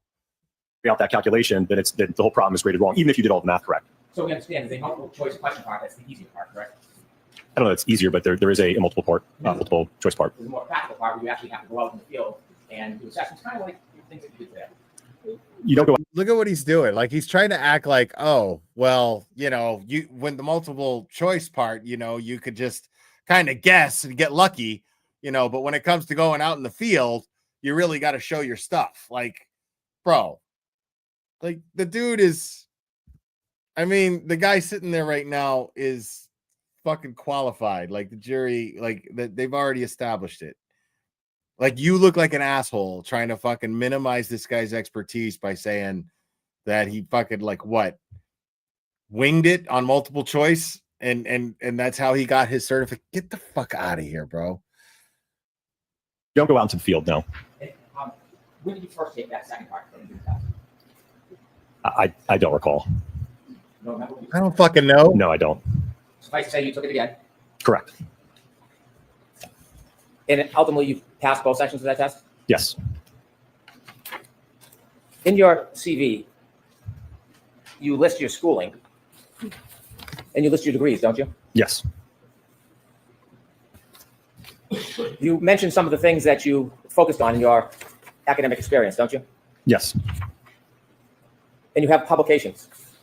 Correct. Recently, you did a publication regarding vehicle control history on Toyotas. Correct. Vehicle control history is data that is stored in a vehicle? Yes. And Toyota owns Lexus, correct? Correct. So you have familiarity with vehicle control history. In fact, you have a publication on it. Yes. In your entire resume, you only mention pedestrian collisions or that you're involved in pedestrian type events 3 times. Is there anything specific in your resume or your publications that show a published accomplishment, for example, in pedestrian collisions? Do you have any publications that have been peer reviewed or published in that area? No, I don't have any publications in pedestrians. You write or you note areas of specialty and you list a bunch: accident reconstruction, human factors, EDR, commercial vehicle, HVEDR, pedestrian bicycle accidents, nighttime visibility, and a number of others, correct? Correct. Is there anywhere in your resume that notes particular classes that you've attended and completed regarding pedestrian collisions? No, I haven't taken any classes on that. You haven't taken any classes on pedestrian collisions? No. Have you ever taught regarding pedestrian collisions? No. Have you ever been a speaker in a presentation about pedestrian collisions? Yes. Okay. Is that listed in your resume? I don't list lectures or presentations, no. You were asked questions about your involvement in this case. You see, the Yes. thing is, Yes. And where are we at? 442. Okay. Look, the thing is that look at all of this. Look at all of this right here. This is all. Yes. About how much have you been paid? Laboratory may have take a look at 10-mile-an-hour Look at test this. just with increased velocity. All Correct. of this. Look at this. It's a thermal sweatshirt. Next slide, please. This is his work. What are we looking at here? So this will be a video. You will see, much like you did in the other one, where the taillight will be accelerated up to 17 miles an hour, impact the arm. And one of the things you'll see is actually an artifact of the test, if you will, where the taillight, due to the fact that the impactor stops at the end of the stroke, that force actually causes it to decouple from that polyurethane foam that we use to adhere the two. What do you mean by decouple? What does that mean? So as I mentioned, it once the linear impactor reaches the end of its stroke, it stops instantaneously, and the force calculates from the impact. Dude. What do you note about this impact? Homie built this shit, bro. He built these hydraulic fucking dude. You see what I'm saying? And this is what I'm saying is Brennan is sitting up here trying to discredit this guy after the jury already saw this shit. The jury saw this. The jury knows that this guy knows his shit. This guy built this shit to fucking conduct these tests. This guy is beyond legit. He's beyond fucking legit, dude. And so, come on.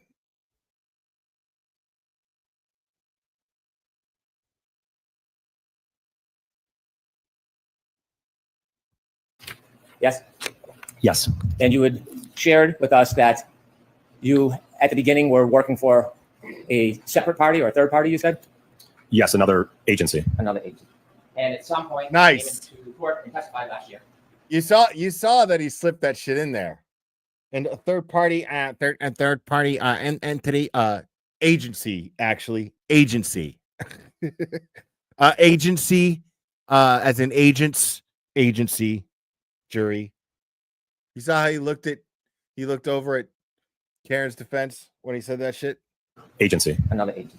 And at some point, he came into court and testified last year. Yes. And during the time, before you came in and testified, you weren't wholly independent of the defense, were you? Well, certainly before all of our testing, at the point at which we did all of our testing, report, and analysis, as I mentioned on direct, I didn't know the Commonwealth or the defense in this case. My question more precisely, before you testified, before you came into court and gave your testimony, you weren't totally independent from the defense, were you? No, I mean, I had to communicate with them to be able to determine when to appear for testimony. So you were communicating with them, yes? Yes. In fact, some of the time that you spent, dude, the defense lawyer, and they paid that bill, didn't they? Eventually, after the trial, yes. During that time, you know what a sequestration order is, don't you? Yes. Do you think that you're under a sequestration order today? Yes. Did you talk to anybody about any of the prior testimony in this case before today? No. How'd you get here today? How did I get here today? I took a car ride over from the hotel. Who drove you? It was a driver. I don't know his name. Who set up the car? It would have been someone on the defense team. Like a window, like a limo? It was an SUV. Wow. Anybody from the defense with you on the ride over? There were 3 young ladies in the back seat. I think they might have been interns, and Mr. Wolk. Mr. Wolk, I think it's pronounced. Am I saying it wrong? Yeah. Yeah. Gavin. Dope ass motherfucker, dude. Gavin. Homie. Interns and Gavin, dude. Like, calm the fuck down, Spanky. Relax. Have you discussed anything about this case before your testimony today as far as the trial? Before today? Yes. Did you discuss anybody's testimony in this case? Nobody's testimony, no. That was different last year, though, because before you testified last year, you did have discussions about testimony, didn't you? Not with the Commonwealth or the defense, no. But I'm asking, though, you did have discussions about testimony before you testified last year, right? Correct, yes. And you know what a sequestration order is, don't you? Yes. After you testified last year, like the court, like the jury just sees that this guy is just reaching. Like they just witnessed what this guy does. They listen to him explain it in explicit detail. And he's trying to like go, did you ride over here in a limo? Maybe, motherfucker. Maybe I rode over here in a fucking clown car, dude. Maybe I took the bus. Maybe I took a party bus. Maybe your mom gave me a piggyback ride. Fuck difference does it make how I got here? I just laid it out. Like I just proved your case is bullshit. Melissa, thank you so much. I need a White Claw. Thank you for all you do, Will. Thank you. Appreciate it. Unreal. Ordered you to provide all of your text messages, all your communications with the defense, didn't they? Yes, earlier this year. And when you were ordered to provide all of the actual remaining communications with the defense, did you provide those communications? Yes, all of the records that I had at the time I provided. Well, not the records. You know what I'm getting at. Did you provide the communications You know what I'm getting I at. provided everything I had in my possession, sir.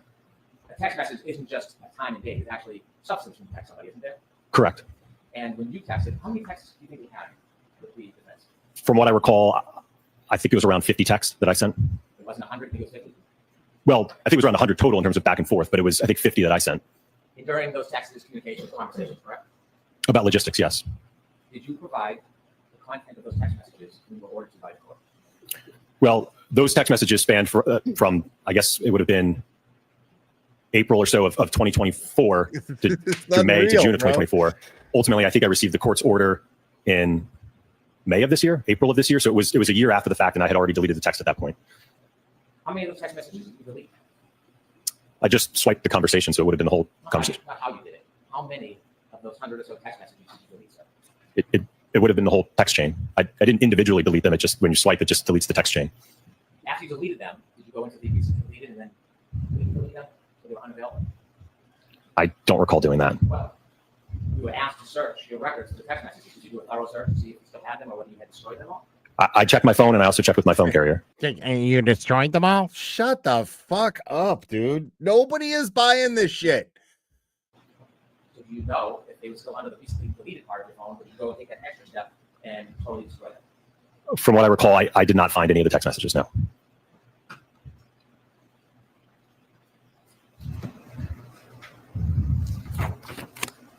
Is there any reason why you deleted all of your text communications with the defense? Because I only had 60 gigs on my fucking iPhone, bro. Well, it's something that I routinely do. I work with attorneys and clients all the time, whether it's appearing for trial or inspections, and I don't have a habit of keeping a text chain that talks about logistics and things. It's just I routinely delete them after that communication is over with, and certainly after the prior proceeding, once it had concluded, there was no reason for me to preserve those. And so at some point, you switched from text messages to another form of communication, didn't you? Yes, earlier this year. Tell us a little bit about this new form of communication, not text messages.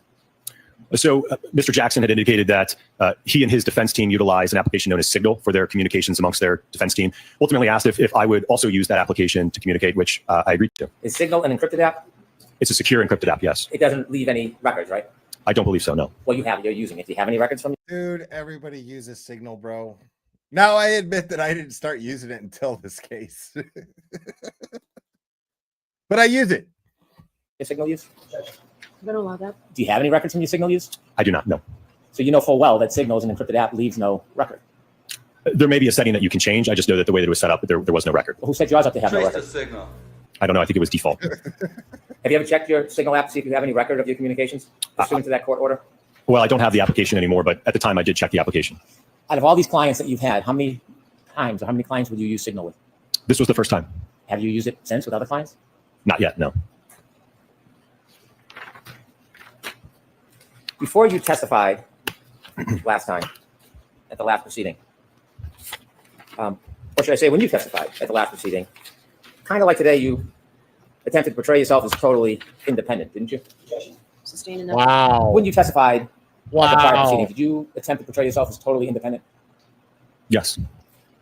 The truth is, before you testified, Right. you were Exactly. communicating with the defense. Exactly. The only reason that I didn't use Signal before this case was because I'm a fucking old fart, dude. I can't even computer, dude. I don't know anything about anything. I thought I was gonna fucking lose my shit, dude. I was in a panic mode because PicMonkey wasn't allowing me to fucking remove background anymore when I make thumbnails. I'm trying to make thumbnails. I'm like, fuck, what can I do? PicMonkey. I'm lost without PicMonkey. And then I just was like, all right, you know what I'm going to do? I'm going to fucking download Canva because that's what everybody else is using. And now I'm using Canva. Easy peasy. Easy peasy. But I was in a panic. I was in a panic, dude. You know what I'm saying? Dude, the only reason, there are two very simple reasons why I am not fucking making dope ass fucking videos like Microdots. One, I'm not Microdots. That's why I mean that dude's fucking amazing. That's the simplest reason. Number two, because I can't fucking computer, dude. I don't know what I'm doing. Dude, I don't have the patience. I'm sitting here and I'm trying to like push my fucking mouse. I don't know how to use my mouse. 2 fingers, 3 fingers, blah, blah, blah. Dude, vaginas are less complicated than the fucking MacBook mouse. Okay? Give me a vagina. I know exactly how many fingers to use and what to do. I'll edit the fuck out of a vagina. Can't edit a video for the life of me because I can't figure out how to use this goddamn mouse for editing. I just can't. I can barely do it to run StreamYard. Okay? I can barely use it to run StreamYard. It's crazy. But if I knew my way around this fucking mouse, dude, I'd be cranking out videos like crazy. And attempting the best you could to assist their cause, weren't you? I wouldn't characterize it that way. So before you testified, you wrote out questions that you thought could help, that you should be asked when you testify, correct? So something I routinely do before testifying is prepare an outline of topics and questions that would best help be able to get out my opinions and the analysis I undertook, ultimately so that you all have an understanding of what I did. So I'm asking you a question. You gave the explanation, but you're skipping over the answer to my question. So I'll ask you again. Bro. Before you testify, did you write out a list of questions? Why does Hank think this is a good idea, dude? Like, why does he think that being so aggressive with this dude with fucking dimples for days, dude? Like, this jury is sitting there just fucking looking at this dude. I swear to God, dude. This jury right now is just straight up like so.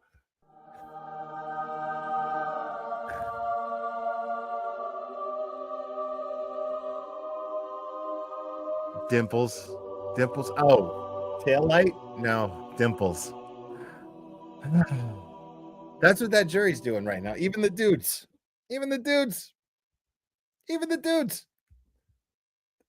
Like, you can't attack this guy. You attack this guy, the jury's going to go, you lay off my man. That's how that's going to go down. Mike from Providence, thank you so much. If Aiden turns his back on Karen and testifies for Commonwealth, it would be a bigger heel turn than when Hogan joined the NWO. Yeah, dude, that would. It would top that. That's crazy. Think about that. That is crazy. That would be bigger than Hulk Hogan dying as 5 o'clock Shadow Black. That is crazy. It would. Absolutely, Mike from Providence. Thank you so much. Yes. And when you listed out the questions, you also listed out the answers, didn't you? A general response. It wouldn't be verbatim to that. Yeah, no, it wouldn't happen. It wouldn't happen. Every one of the questions that you would prepare. Yes. So for every question is an answer that you provided so that you could follow a script, so to speak, yes? I wouldn't characterize it as a script. One of the questions asks, so not being able to inspect vehicles is something that's not uncommon in your line of work? And your answer, absolutely not. Remember writing that out? Yes. Then you put a footnote, a comment. And you said, not sure if you want to put this somewhere in direct examination. I have a feeling they are going to argue I didn't personally inspect the vehicles. I had enough information from the material I reviewed, so it wasn't necessary. Need to show the jury it doesn't matter in this case. You write that? Yes. When you're talking about they, I have a feeling they are going to argue I didn't personally inspect the vehicle. Who's they? That'd be the Commonwealth. And so when you're writing out these questions as is your routine with the answers, is this the mark of independence to you? Well, I think, again, whether the Commonwealth asked me that question or the defense asked me that question, my response would be the same. It wouldn't change depending on who called me to testify. There are a number of cases, by the time I get involved, the evidence is gone from the roadway, the vehicle is gone. So it's certainly not necessary to inspect the vehicle. And I wanted the jury to have an understanding that because I didn't physically inspect the vehicle, it didn't affect my analysis in the case. So you think that showed independence? I mean, right. So, so Spanky just set him up to fucking destroy that entire narrative. That was beautiful. Spanky set him up to destroy his entire narrative. He was like, yeah, like whether the defense asked me or the prosecution asked me, I was looking for the opportunity to be able to explain to the jury exactly why this is considered to be independent. Beautiful. Then you also had another question. Would it be fair to say that because you do a lot of nighttime visibility work, your cases frequently involve pedestrians? Remember that? Yes. And you said, yes, unfortunately, there is a direct correlation between time of day and pedestrian fatalities. Is that true? Correct, yes. And do they happen more often in the day or at night? More often at night, yes. Statistically speaking, by the way, this case involves Statistically speaking, statistically speaking, most of pedestrian fatalities occur during there you midnight go. hours. Enunciate, Spanky. Don't Trooper Paul your fucking way through this cross-examination. So my specialty in the area of lighting and human factors results in a lot of my cases involving pedestrians. Did you write that? Yes. In fact, you testified you shared that with the jury, didn't you? Correct. I testified to that twice last year as well as this year. And in the notes that you wrote, you shared it last year and this year. Was it an important point to the jury? I think so, because it helped gave them an understanding, I think, of my background in lighting and human factors. And as I mentioned earlier today, there's a direct correlation between time of day and pedestrian impacts, right? So my specialty in lighting and human factors results in me seeing many, many different types of pedestrian impacts. So if it's important, why did you include a note? These are things, folks. These are things that we have to pay attention to, the little things that matter. Okay? Right? Like you may not notice the streamers at a party necessarily. It's just something you expect to see at a party, right? But the streamers are very effective for ambiance, are they not? They let you know there's a party there, but you don't really pay attention to the streamers at the party, do you? But they're vital for the ambiance, are they not? So what's going on here is you've got Spanky, who's trying to trash this guy, trying to ruin his credibility to the jury, in the eyes of the jury. But Spanky is getting more and more frustrated because he's trying to take on Dr. Wolf here when it comes to a battle of charm. And he has no match for Dr. Dimples. Spanky has nothing. He's no match. Dr. Dimples is what he's sitting up there, and he's coming from a place of wanting to educate and be helpful. That air about him is someone who wants to be helpful. So he's like, oh, yeah, I wanted the jury to understand. And then he sees an opportunity to explain to the jury. He turns to the jury, he explains, and he comes off as helpful. And Spanky looks like he's just attacking. The jury sees this. It doesn't even matter if they understand what Dr. Wolf is saying. What they're taking out of that, whether they understand what he's explaining or not, is that he cares enough for them to want to understand. He's coming from a place of getting them to understand. He's coming from the place of being helpful to the jury versus Brennan, who seems to be trying to deflect from anything this man is trying to educate the jury with. It's actually brilliant on Dr. Wolf's part, as well as Karen Reed's defense. It's brilliant. His air, his demeanor is extremely effective in this cross-examination for the defense. No, if you don't want me to say this, that's fine. Why did you include a note to the defense that if they didn't want you to say something that you thought was important, you would leave it out? Well, I think because I didn't want to confuse the jury about the statistic that just because we have inclement weather and dark lighting conditions, it doesn't automatically equal a pedestrian impact, right? We have to look at the evidence and the damage to the vehicle and the injuries to determine whether or not a collision occurred, not the visibility. So you weren't trying to mislead the jury, you were trying to help them because they wouldn't understand something that you were trying to explain? Is that the way you're phrasing this? I think at the end of the day it was to help them understand my background, how it relates to seeing a lot of pedestrian impacts. Nothing is important that helps the jury get to the truth. Why would you offer to leave it out? Well, I didn't leave it out. No, but you offered to. You would have requested. Why did you invite, why did you invite somebody else to interject in your independence and guide you to leave something out? Why would you even provide that invitation to them? Again, it's because I didn't want them to get hung up on a statistic. David Himes, thank you so much. Brennan literally projecting onto his witness the very thing he's doing, hiding facts from the jury. Exactly what he's doing. That was actually my next thought. Thank you, David. Appreciate it, buddy. That just because we have more pedestrian impacts at night and in bad weather, that this alleged incident happened at night under bad weather, to give it more weight, to weight the evidence more because of that statistic. You done? Yes. If you make a mistake in court. Wow. Thank you, Masters of Criminology. On your own and correct that mistake? I'll allow it. I would do my best to do that, yes. Well, when you say do your best, would you do that if you became aware of it? Yes. Before you testified in a proceeding last year, there was a hearing that you testified in front of Her Honor and other people that were here, correct? Correct. I wasn't here. No. You were? Yes. And you testified about your experience, didn't you? Correct, When yes. you were sharing your experience with the court, it was important for the court to have an accurate understanding of what your experience was because it was being evaluated in that hearing, wasn't it? Correct. When you testified to the court, you testified that you had been qualified as an expert to testify over 20 times, didn't you? I don't have the transcript. I believe I said approximately 20 times. The reality is you hadn't. You've only testified and qualified 11 times. Correct. I misunderstood the question. I thought it also encompassed deposition, so I added those two and approximated at 20. And at some point when you realized you had made a mistake in your testimony to the court, you had a chance to come back when you testified last year and fix it and clarify the record, didn't you? Correct, which is why I provided a comment with the specific breakdown for clarification. And when you came back and Thank you, Juanita Henry. It's good to see you too. second time, on the record, on road, did you clarify and fix the mistaken testimony that you had provided this day earlier? I don't recall being asked the question. No. It wasn't what you're being asked. The question is, did you take the affirmative step to fix the misstatements on the road that you made? Objection. No. Sure.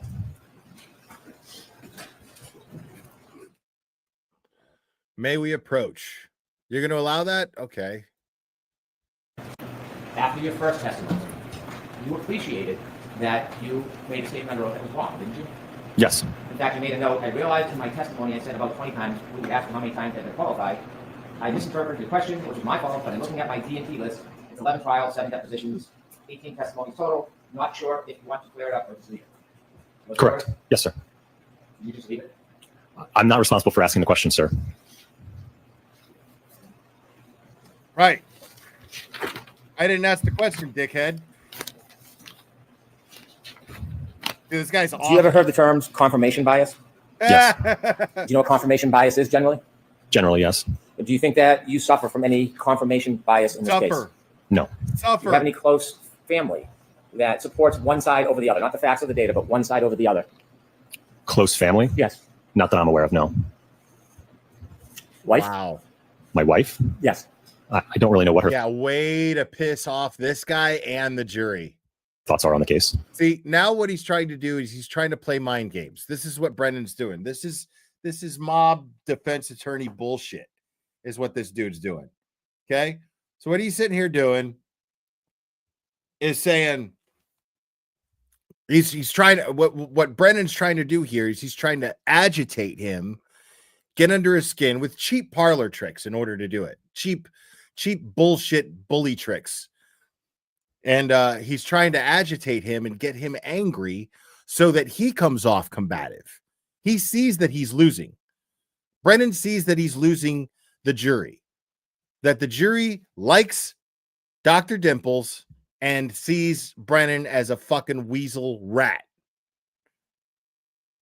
And so now he's going for a Hail Mary and he's trying to get Brennan's trying to get Dr. Wolf here agitated so that he comes off a bit more combative and he could shift the jury's opinion of him. That's not going to work because this dude is cool as fucking cool. May I approach? Yes.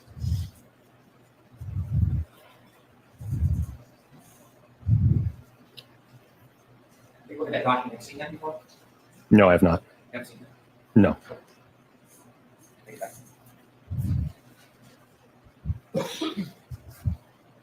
You're unaware of anything that may influence you to lean one way or another? Correct. When you first took a look at some of the facts in this case, you had some information. Since then, you've received a lot more, haven't you? Correct, yes. Part of your testimony today to this jury was to provide opinions that you do not think that the holes in Mr. O'Keefe's clothes are consistent with some type of collision. Is that fair to say? Yes. In coming to that opinion, you relied on some of your testing that we saw in those videos, didn't you? Yes. And that testing... Now, what he's talking about, there is holes in John O'Keefe's shirt from his testing, but from Dr. Wolf's testing, those holes come from road rash, from dragging across the asphalt, not from a phantom taillight exploding and then attacking the shirt and John O'Keefe's arm, causing those scratches.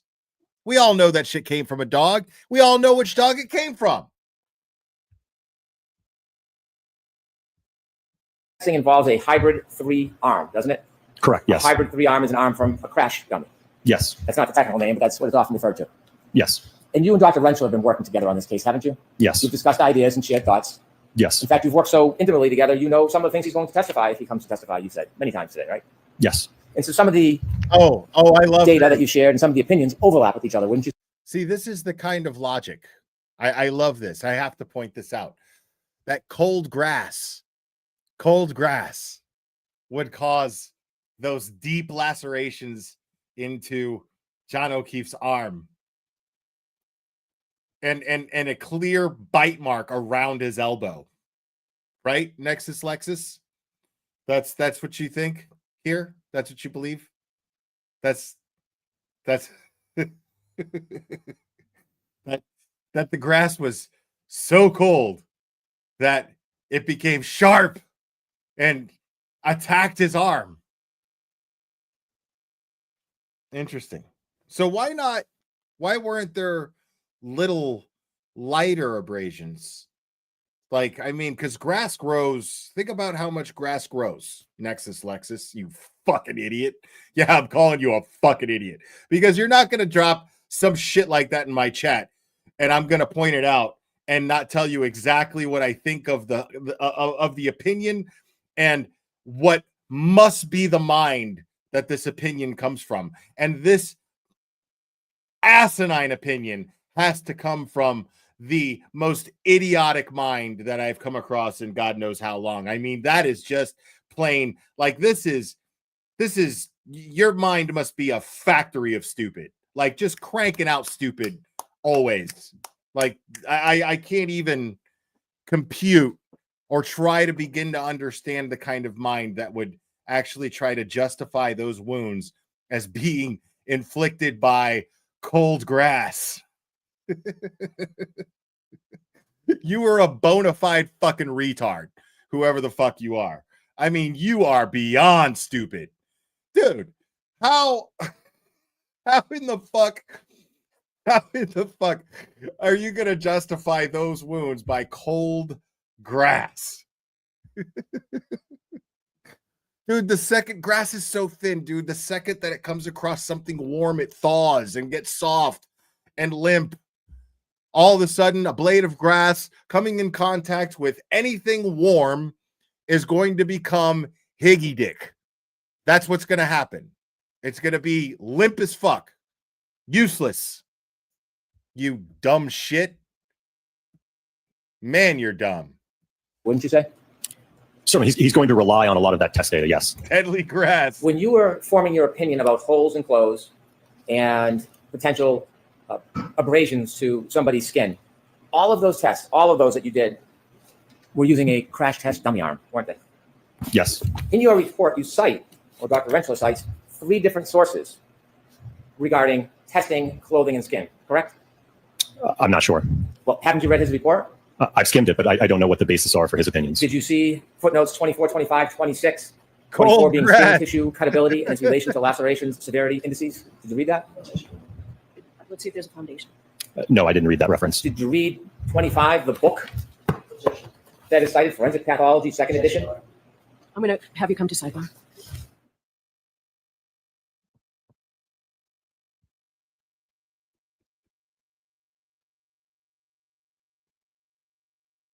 Dr. Rentschler's report. By the way, have you read Dr. Rentschler's report? As I mentioned, I skimmed through it. So in all of your preparation with Dr. Rentschler, you merely skimmed through his report? You didn't take time to read and study it? Well, none of my opinions are based on work that he did. He's undertaking a completely separate aspect in the analysis. But that's not the question. The question I asked you was, did you, in working closely No, bro. Why the fuck would I do that? with him, take the time to study his report? As I mentioned, I skimmed. I didn't read through, as you mentioned, all the references or what he cited. I didn't do that. Did you read his report? I did read the report, yes, but I didn't in depth go through each reference and look at what he was citing. So you read his report? Yes. And when you read his report, did you see there were footnotes for a number of different propositions that he made?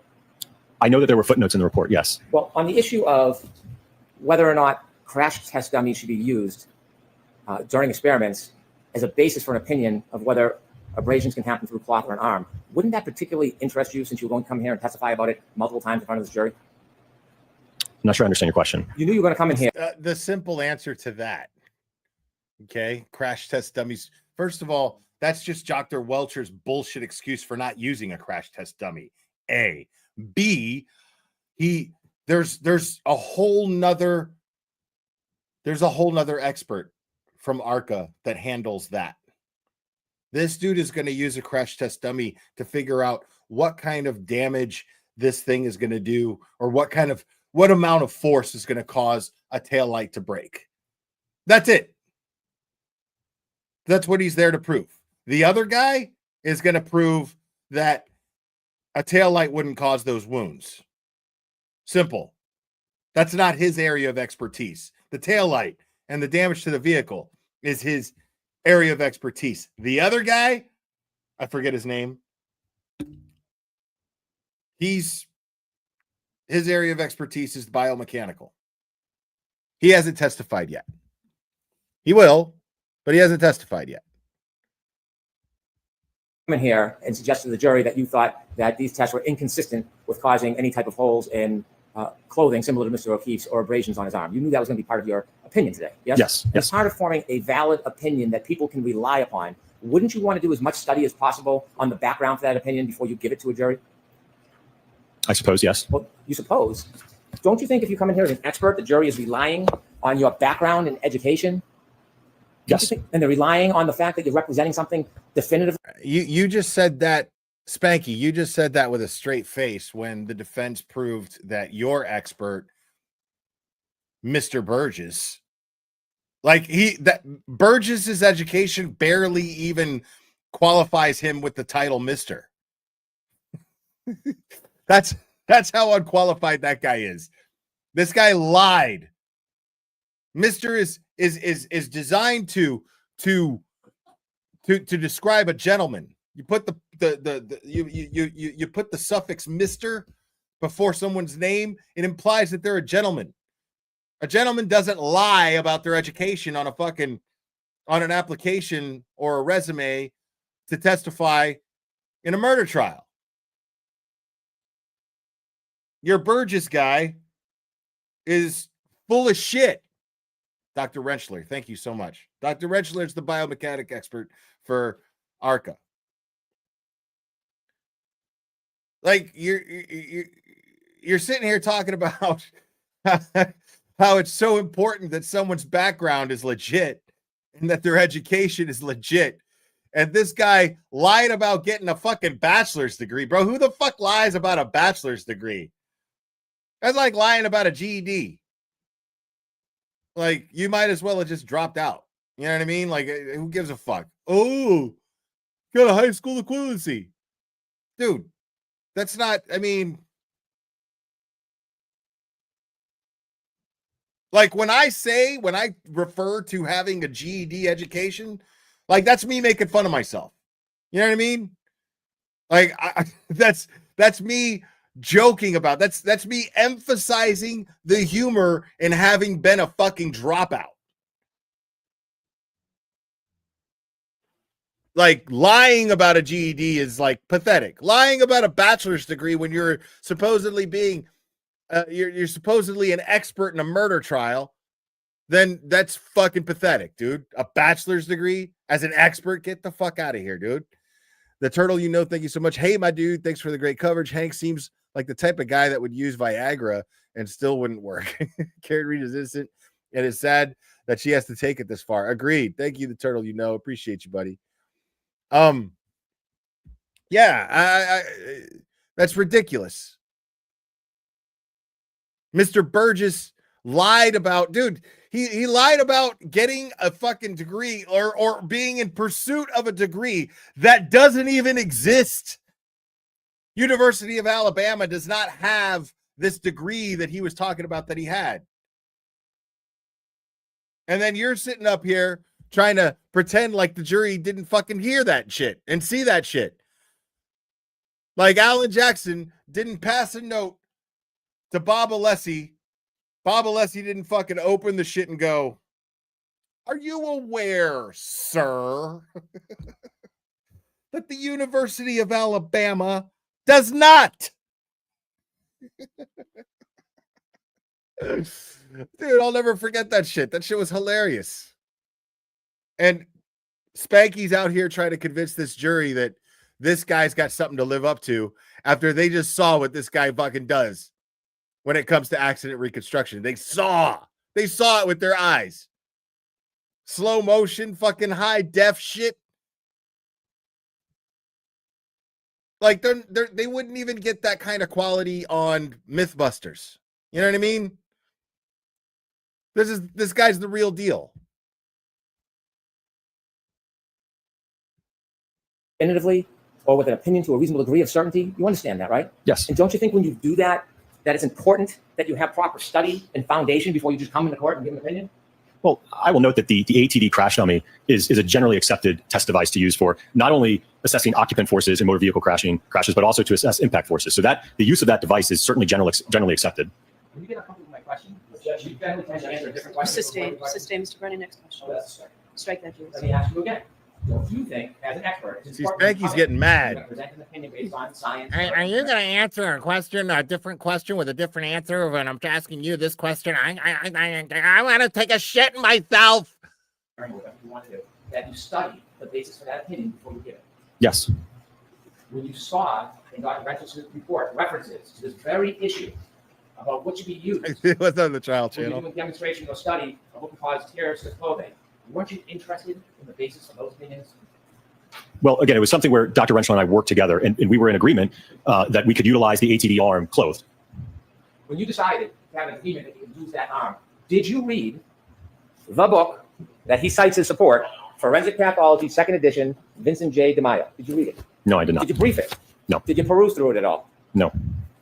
When you decided to come to this agreement that's going to have a foundation for your opinions. Bro, relax, bro. You're going to Did give you look yourself an aneurysm, at footnote Spanky. 26, understanding the acute Relax, safety my measures friend. by player service contact during soccer, a survey and systematic review. I'm having a meltdown right now. Can you tell the truth? You didn't study. You didn't study anybody else's opinions before you came to the stand and testify in this trial. Oh my God! Relax, Spanky. Did you do that? No, sir.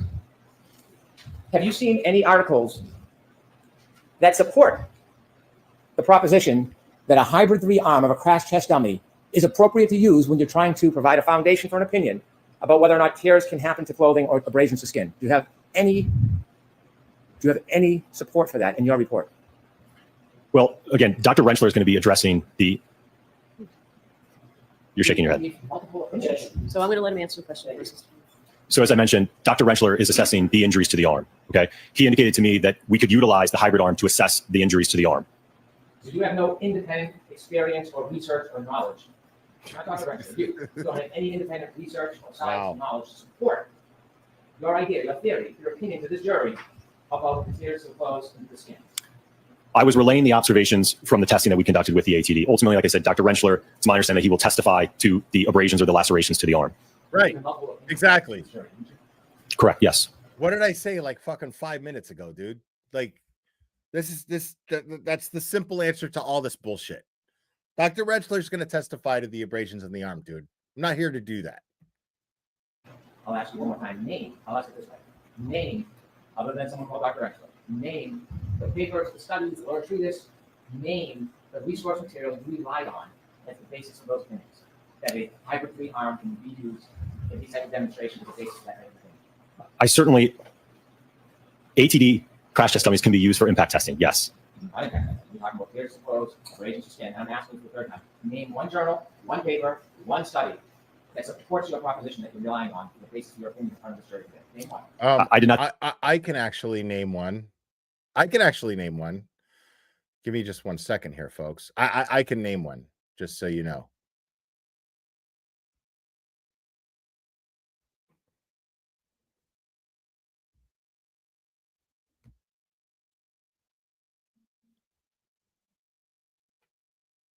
Just give me 1 second, folks. I'm going to pull it up for you right now, actually.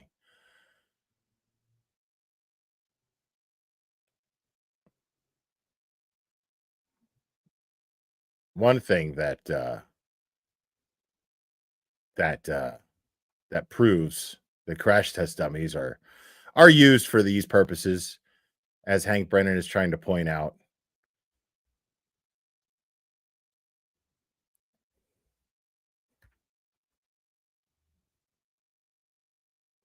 is right here.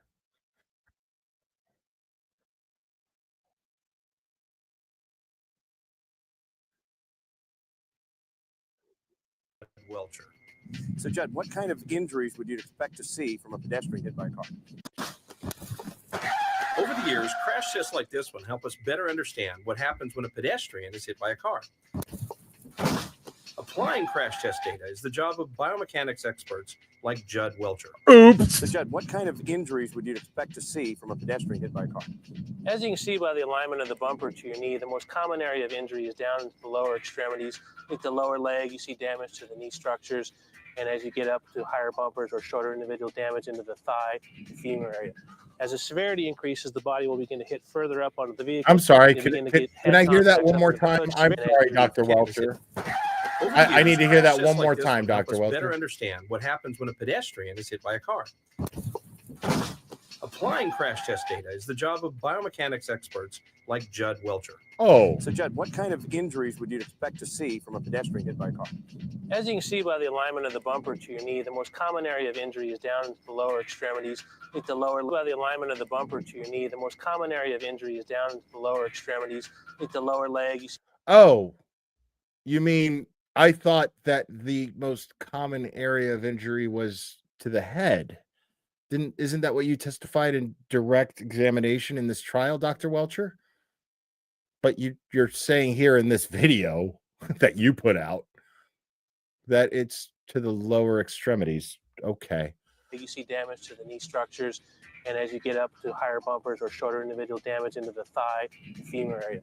As the severity increases, the body will begin to hit further up onto the vehicle. Now, just note, folks, that he's using a crash test dummy, by the way. You begin to get head contacts up into the hood structures. You get severe injuries as you get further up into the windshield area.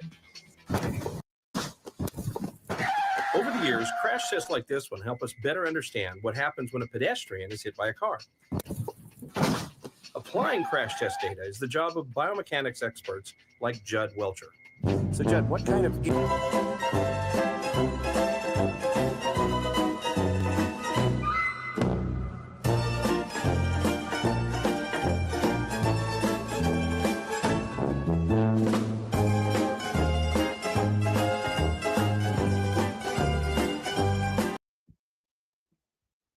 I did not cite any in my report, no.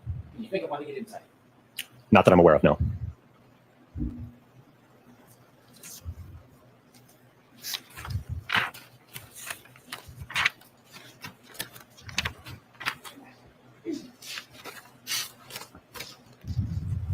You had mentioned on direct examination that when you first started looking at material some time ago, at the beginning, you were unconstrained in the scope of your study. Is that fair to say? Are we talking about 2023? Yes, we are. Okay, yes. You were unconstrained. You could have done anything you wanted to. Talking about 2 years ago? I don't know about anything. When you said unconstrained, what did that mean? Well, the agency that retained us didn't ask us to do specific work per se or specific tests. You didn't do any type of crash test at that time, did you? Not right. The agency that retained us wanted to know if Karen Reed hit John O'Keefe with her vehicle and if John O'Keefe was hit with a vehicle. That's all they wanted to know. They hired us to figure that out because that's what we do. Wow. Not like was demonstrated today, no. Instead, you started a working theory that perhaps a glass was thrown at the rear taillight of the defendant's car? Yes. Did someone suggest to you that was a theory? No. It's just something that you and Dr. Renshaw thought up together? Based on the evidence that we had, yes. When you thought up that as a potential theory, that's why you built the potato cannon? The pressurized cannon, yes. Yeah, pressurized cannon. And you shot a glass at the rear taillight, yes? Yes. You determined that at 37 miles per hour, there'd be similar damage? Yes. Yeah. And then you Spanky, and the cannon was pretty awesome. came into court last year, didn't you?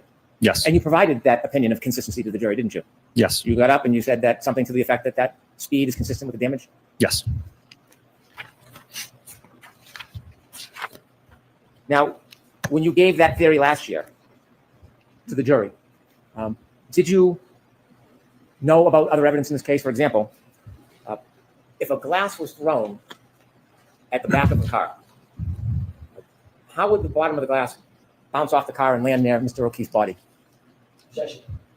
Ask it differently. Did you consider, when you came in last year and opined, gave your theory about a glass being thrown at the taillight consistent with damage, did you think about how if a glass was thrown at the rear taillight, the bottom would bounce off the vehicle wherever it was and landed near Mr. O'Keefe's body? I'm aware that it was found near his body, yes. And knowing that it was found near his body, his body was about 7 or 8 feet off the road, didn't it? Yes. Knowing the bottom of the driver, broken glass was found near his body 7 to 8 feet off the road, did you consider if somebody threw a glass and broke that taillight, question marks how the bottom of the glass bounced with him to his body impact? No, I did not analyze that part of it. If a glass was thrown and bounced off that car, do you consider how the seat would be left in the car?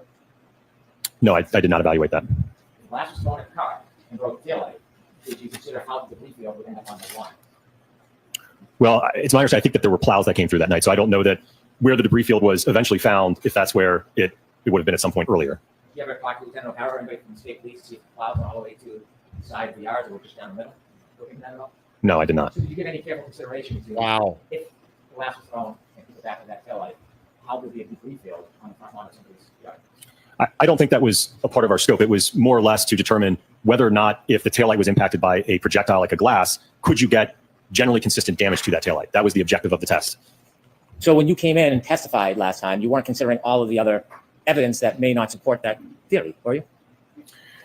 I think our objective was to determine whether or not the damage was consistent with an interaction with Mr. John O'Keefe, and could there be another mechanism to cause the tail light to break? Is there a reason why you were backing off that opinion on direct examination today? You weren't fully embracing that theory today, were you? I'm going to allow that. I don't know if I agree with that. Thanks, Jerry Mohidi. Appreciate you, buddy. In this case, you provided reports Jerry recently? Mohili. Yes. When did you provide your report? Was it April 6th? April 6th? Or was it May 6th? I think it's May 7th, May if I'm 7th. not mistaken. So you provided a report May 7th, yes? Correct. And do you know when this trial started? Early April? You provided your PowerPoint. When did you provide your PowerPoint? I think it would have been Thursday of this week. Well, it wasn't last night. Sorry, Probably- maybe Wednesday. probably Wednesday or Thursday. Wednesday. Is that fair? Yes. In looking at pedestrian accidents, it's important to try, if you can, understand the exact positioning of the body, isn't it? If a collision occurred, yes. And if a collision occurred, you can't always identify the exact position of the body, can you? No, oftentimes it can be very difficult, yes. You would want to know if it is a collision between a car and a pedestrian, whether the person was fully impacted or it was a clipping type incident. Wouldn't you want to know that if you could? That would certainly affect the trajectory, yes. And you would want to know, if you could, the body posture, whether the person was standing up straight or crouching, If a collision occurred, yes. whether they were turning or standing straight or they had their arm out. That's helpful information, isn't it? It can be, but when we're talking about how quickly this impact duration is, right? If you recall back to the PowerPoint, right, we're talking about a 10 millisecond window. So however the body is positioned at contact, that's how it's positioned. It's not going to be able to have any significant movement or change in orientation in that 10 millisecond window. The position of the body can change the trajectory of the person who's hit. Can it? Sorry, can you repeat the question? The positioning of the body, the way they're positioned, that can change the trajectory if they're hit after they hit. Yeah? It can, yes. Whether they're moving towards the vehicle or away from it could affect the trajectory. Wouldn't it? If they have some relative velocity, yeah. Trying to determine the point of impact when you're looking at a scene, it's important when you do trajectory studies to know where the point of impact is. If you're going to utilize studies that look at projection of pedestrians when you're contacted at the center of gravity and you get projected some distance, you can rely on those studies, but you have to have an understanding of where the point of impact is and where the point of rest is. If you don't have the point of impact, if you don't know the point of impact, you don't know the exact body position. That creates variables in your study, doesn't it? Well, again, talking about those studies, they're not applicable when you are contacting, for instance, just a limb or you don't have a center of gravity hit. Those when you're talking about how far will a pedestrian get projected, if it's like a forward projection or what's known as like a wrap projection where the pedestrian wraps onto the hood and then becomes decoupled, those studies are applicable there. But when you're talking about where there's minimal overlap between the body and the center of gravity, then you can't utilize those studies. So you would not want to know where the point of impact is? In this particular case, no, I don't think it would be helpful. You would not want to know the body position? I don't think that it would be helpful in determining, because again, we have to start with, is it consistent with a collision? So you would not want to know the body position. That's what you're telling us. You don't want to know that. Thank you, sir. Well, if the evidence indicates that the contact is inconsistent, then that's kind of where the reconstruction stops. You can't go to a point of. See, this is so much fun because Spanky is putting holes in his own case. This is how you know when the prosecution has absolutely no case and there's a railroad job in effect. Because what Spanky's doing right now is discrediting his entire case. Because the fact is that all of the experiments that were done were based on the prosecution's own theories that the prosecution adopted. That's what ARCA did. And so when Spanky Brennan is sitting up there criticizing this guy for not knowing the point of impact, it's because the point of impact is unknown. And if the point of impact is unknown, well, then what you have there is reasonable doubt. What you have there is reasonable doubt that Karen Reed struck Boston police officer John O'Keefe with her vehicle. Period. Point blank. Simple as that. It's not complicated. So if you don't know when the point of impact is, you're going to criticize this guy. He's only there to test based on why we're even here in the first place. And why we're here in the first place is based on your accusations, Spanky. You're representing the Commonwealth, are you not? So your accusations are that Karen Reed struck John O'Keefe with her vehicle, smashed the taillight with his arm. They ran tests based on that theory. Simple. So if that theory is not sound, and it's not sound enough for it to be a basis for him to conduct his tests on, well, then you don't have a case, do you? You don't have a theory, do you? This is incredibly telling in the simplest way. We could sit here and talk about all the details of Randy and how he was dragged on the floor and how he spun around and Randy this and Randy that. We could give a fuck about Randy. Randy is only there to prove that we shouldn't be here in the first place. That's the purpose of Randy's existence. A crash test dummy that you, Spanky, are making a distraction. The crash test dummy, Randy, is not a distraction. He's only a distraction because the Commonwealth made him one. Why? Because there is a stupid bullshit theory that Karen Reed struck John O'Keefe with her vehicle in the arm and caused him to go for a spin, launch him in the air out of his shoes, and land him 10 feet into the yard in front of Karen Reed's vehicle. But he never went over the hood. He went into a spin. But apparently he went into a spin and then flew the opposite direction, when the SUV would have knocked him further back the other direction.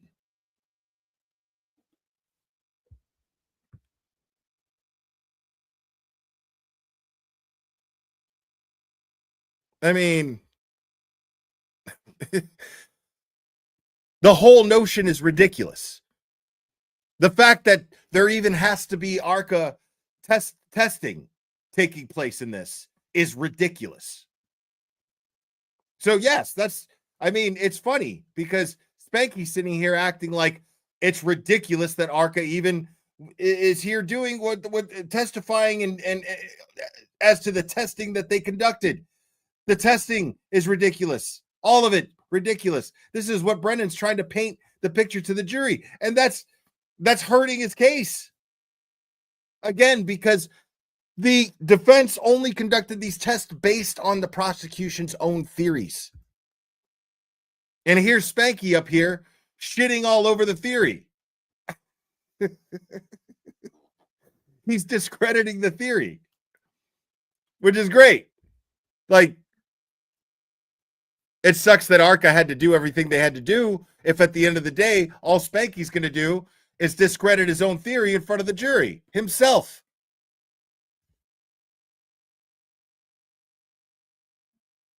A point of impact and a point of rest if there was no contact. So you don't want to know the body position. Can you answer that? I don't understand this question, Your Honor. When you're doing studies, you don't want to know the body position? Can you answer that, Dr. Wong? Again, it depends on the type of impact. For the alleged contact in this case, you can't rely on those studies about impact location and point of rest. They're not applicable to this. Let's talk about studies. As far as data, information, you as the person doing tests, would you want to know the body positioning? And this time we'll get an answer and that'll be it. Can you answer that, Dr. Wong? I feel like I've answered it the best I can, Your Honor. Okay, next question. You don't like that question? You don't like that question? Okay. Like, when you were doing, I mean, he thinks he's doing himself favors by taking those little jabs. He's not. He looks like he's attacking a young,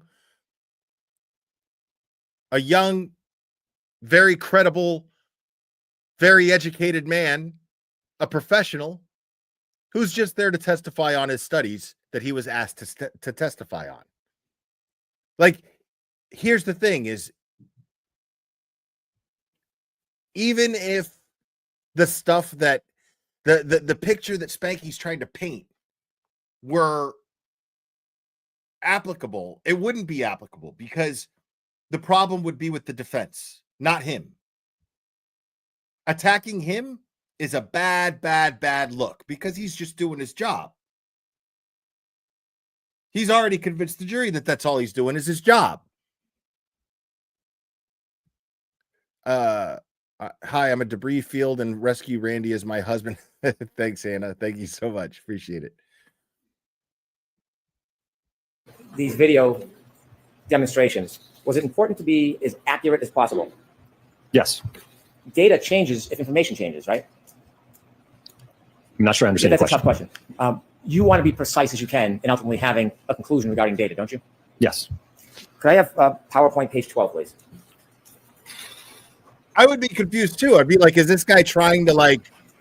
Now look at force on the bottom. Like he's the making first letter F bad. signifies force, correct? Correct. And the last two letters, MA, signifies mass. Yes? Correct. That's a very important part of that equation, isn't it?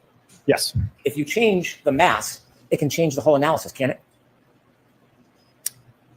I'm not sure I understand your question. Let me make it more simple. When you did these tests, you chose. Now, I understand what Spanky's saying here. I understand, but it may not apply. But he's saying like the mass being the dummy. If you change the mass, if the mass isn't, if the dummy's not actually accurate with John O'Keefe and it doesn't match, well, then the equation would be off, wouldn't it? A arm from a hybrid 3 crash dummy, didn't you? Yes. You can take that down, Mr. Gilman. Now, when you made that choice, you knew that John O'Keefe's arm, based on the statistics and his weight of being 216 pounds, you knew that his arm weight would be 11.8 pounds, didn't you? Yes. And you knew that he was 6'1" tall. Yes. When you decided to choose an arm, in this case, you didn't choose the arm closest to his weight, did you? It was representative enough, yes. It was representative enough. It was close enough, yes, sir. Close enough. Wouldn't you want to get an arm most closely related to his actual weight? I don't know that you can have custom-made ATDs. You probably can't custom make them, but they have one that's 12 pounds. You know that, don't you? Are you referring to the 95th percentile? Yes, I am. Yes. So there's a 12-pound arm.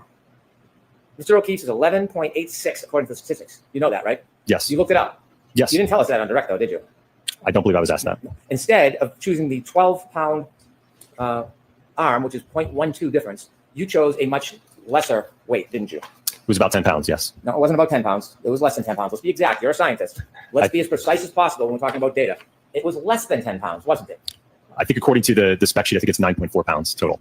How about 9.38? You keep coming up a little bit. 9.38 pounds. Sustain that point. May I approach? Yes. Now, show you a photograph.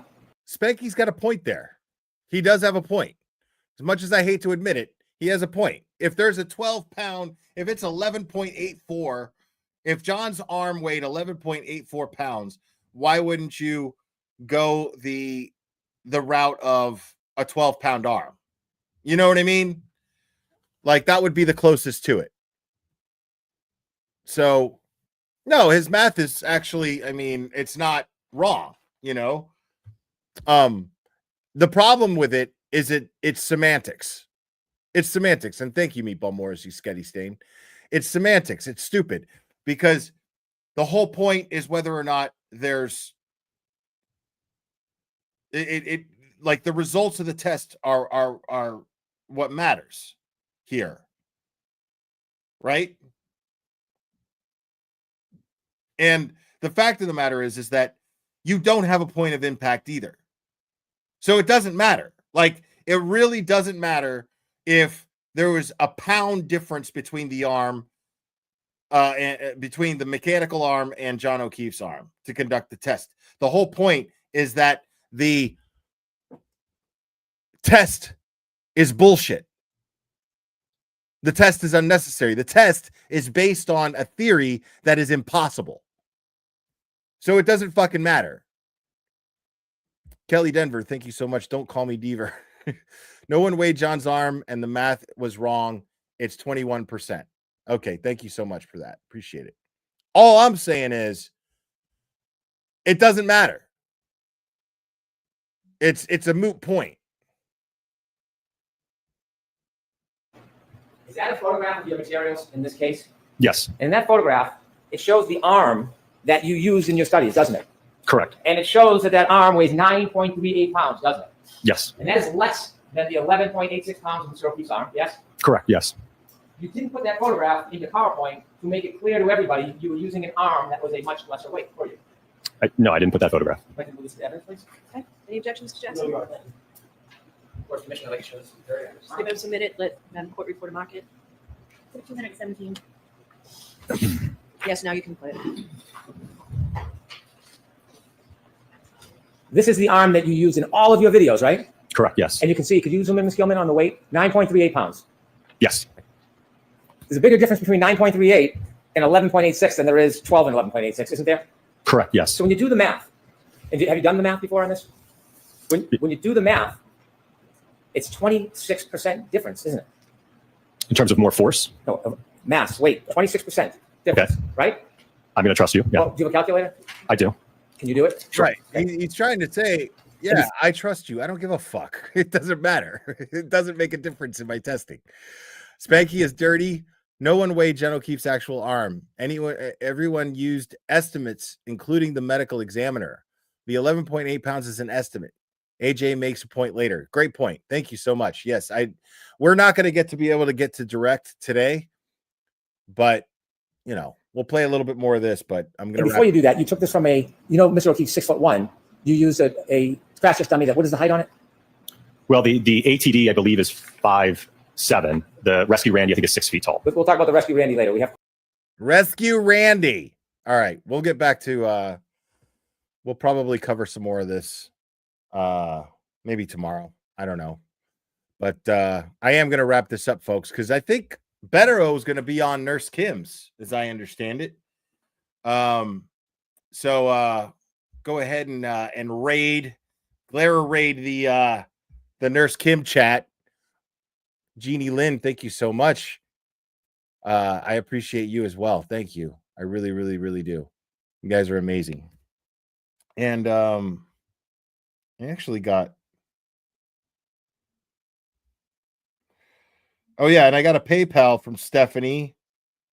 All right, thank you so much. Yes, we've been talking about the math. Yes. All right. But yeah, guys, I love you guys, man. Thank you guys. Please make sure to hit the like on your way out. If you haven't already, please make sure to subscribe if you're not subscribed already, and make sure to hit the notification bell so you know when I'm going live. Because like today, I went live on the fly. I had to make a decision. I was like, when's the best time today to go live? Oh shit, I better do it now. So that's what I did. Now, here's the thing, folks. You can watch movies on Kick. And I got inspired by another creator who I was a guest going over a movie with him, and Publicly Buzzed is his name, and he inspired me. So if I'm up late enough tonight, if I'm in the mood, we'll watch a movie over on Kick. I'll announce it and share the link on. I'll announce it on Twitter, and then we'll watch something on Kick. We'll have a movie night just to kick it. All right. And we'll try it out and see if it works for a fundraiser later or something. But yeah. But yeah, we'll see. After Turtle Boys live tonight, if it's not too late, because it will be late, that's for sure.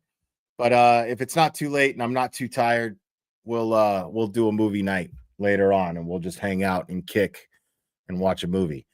And I'll review it and stuff like that. We'll just have some fun. But anyways, guys, I really appreciate you guys hanging out. Thank you guys for all the support. It means the world to me. You guys are absolutely amazing. Make sure that on the way out of here, you raid the fuck out of Nurse Kim's chat, folks. Let her know that we love her over here. Guys, you guys are fantastic. I love you very much, and we will do this again very soon, my friends.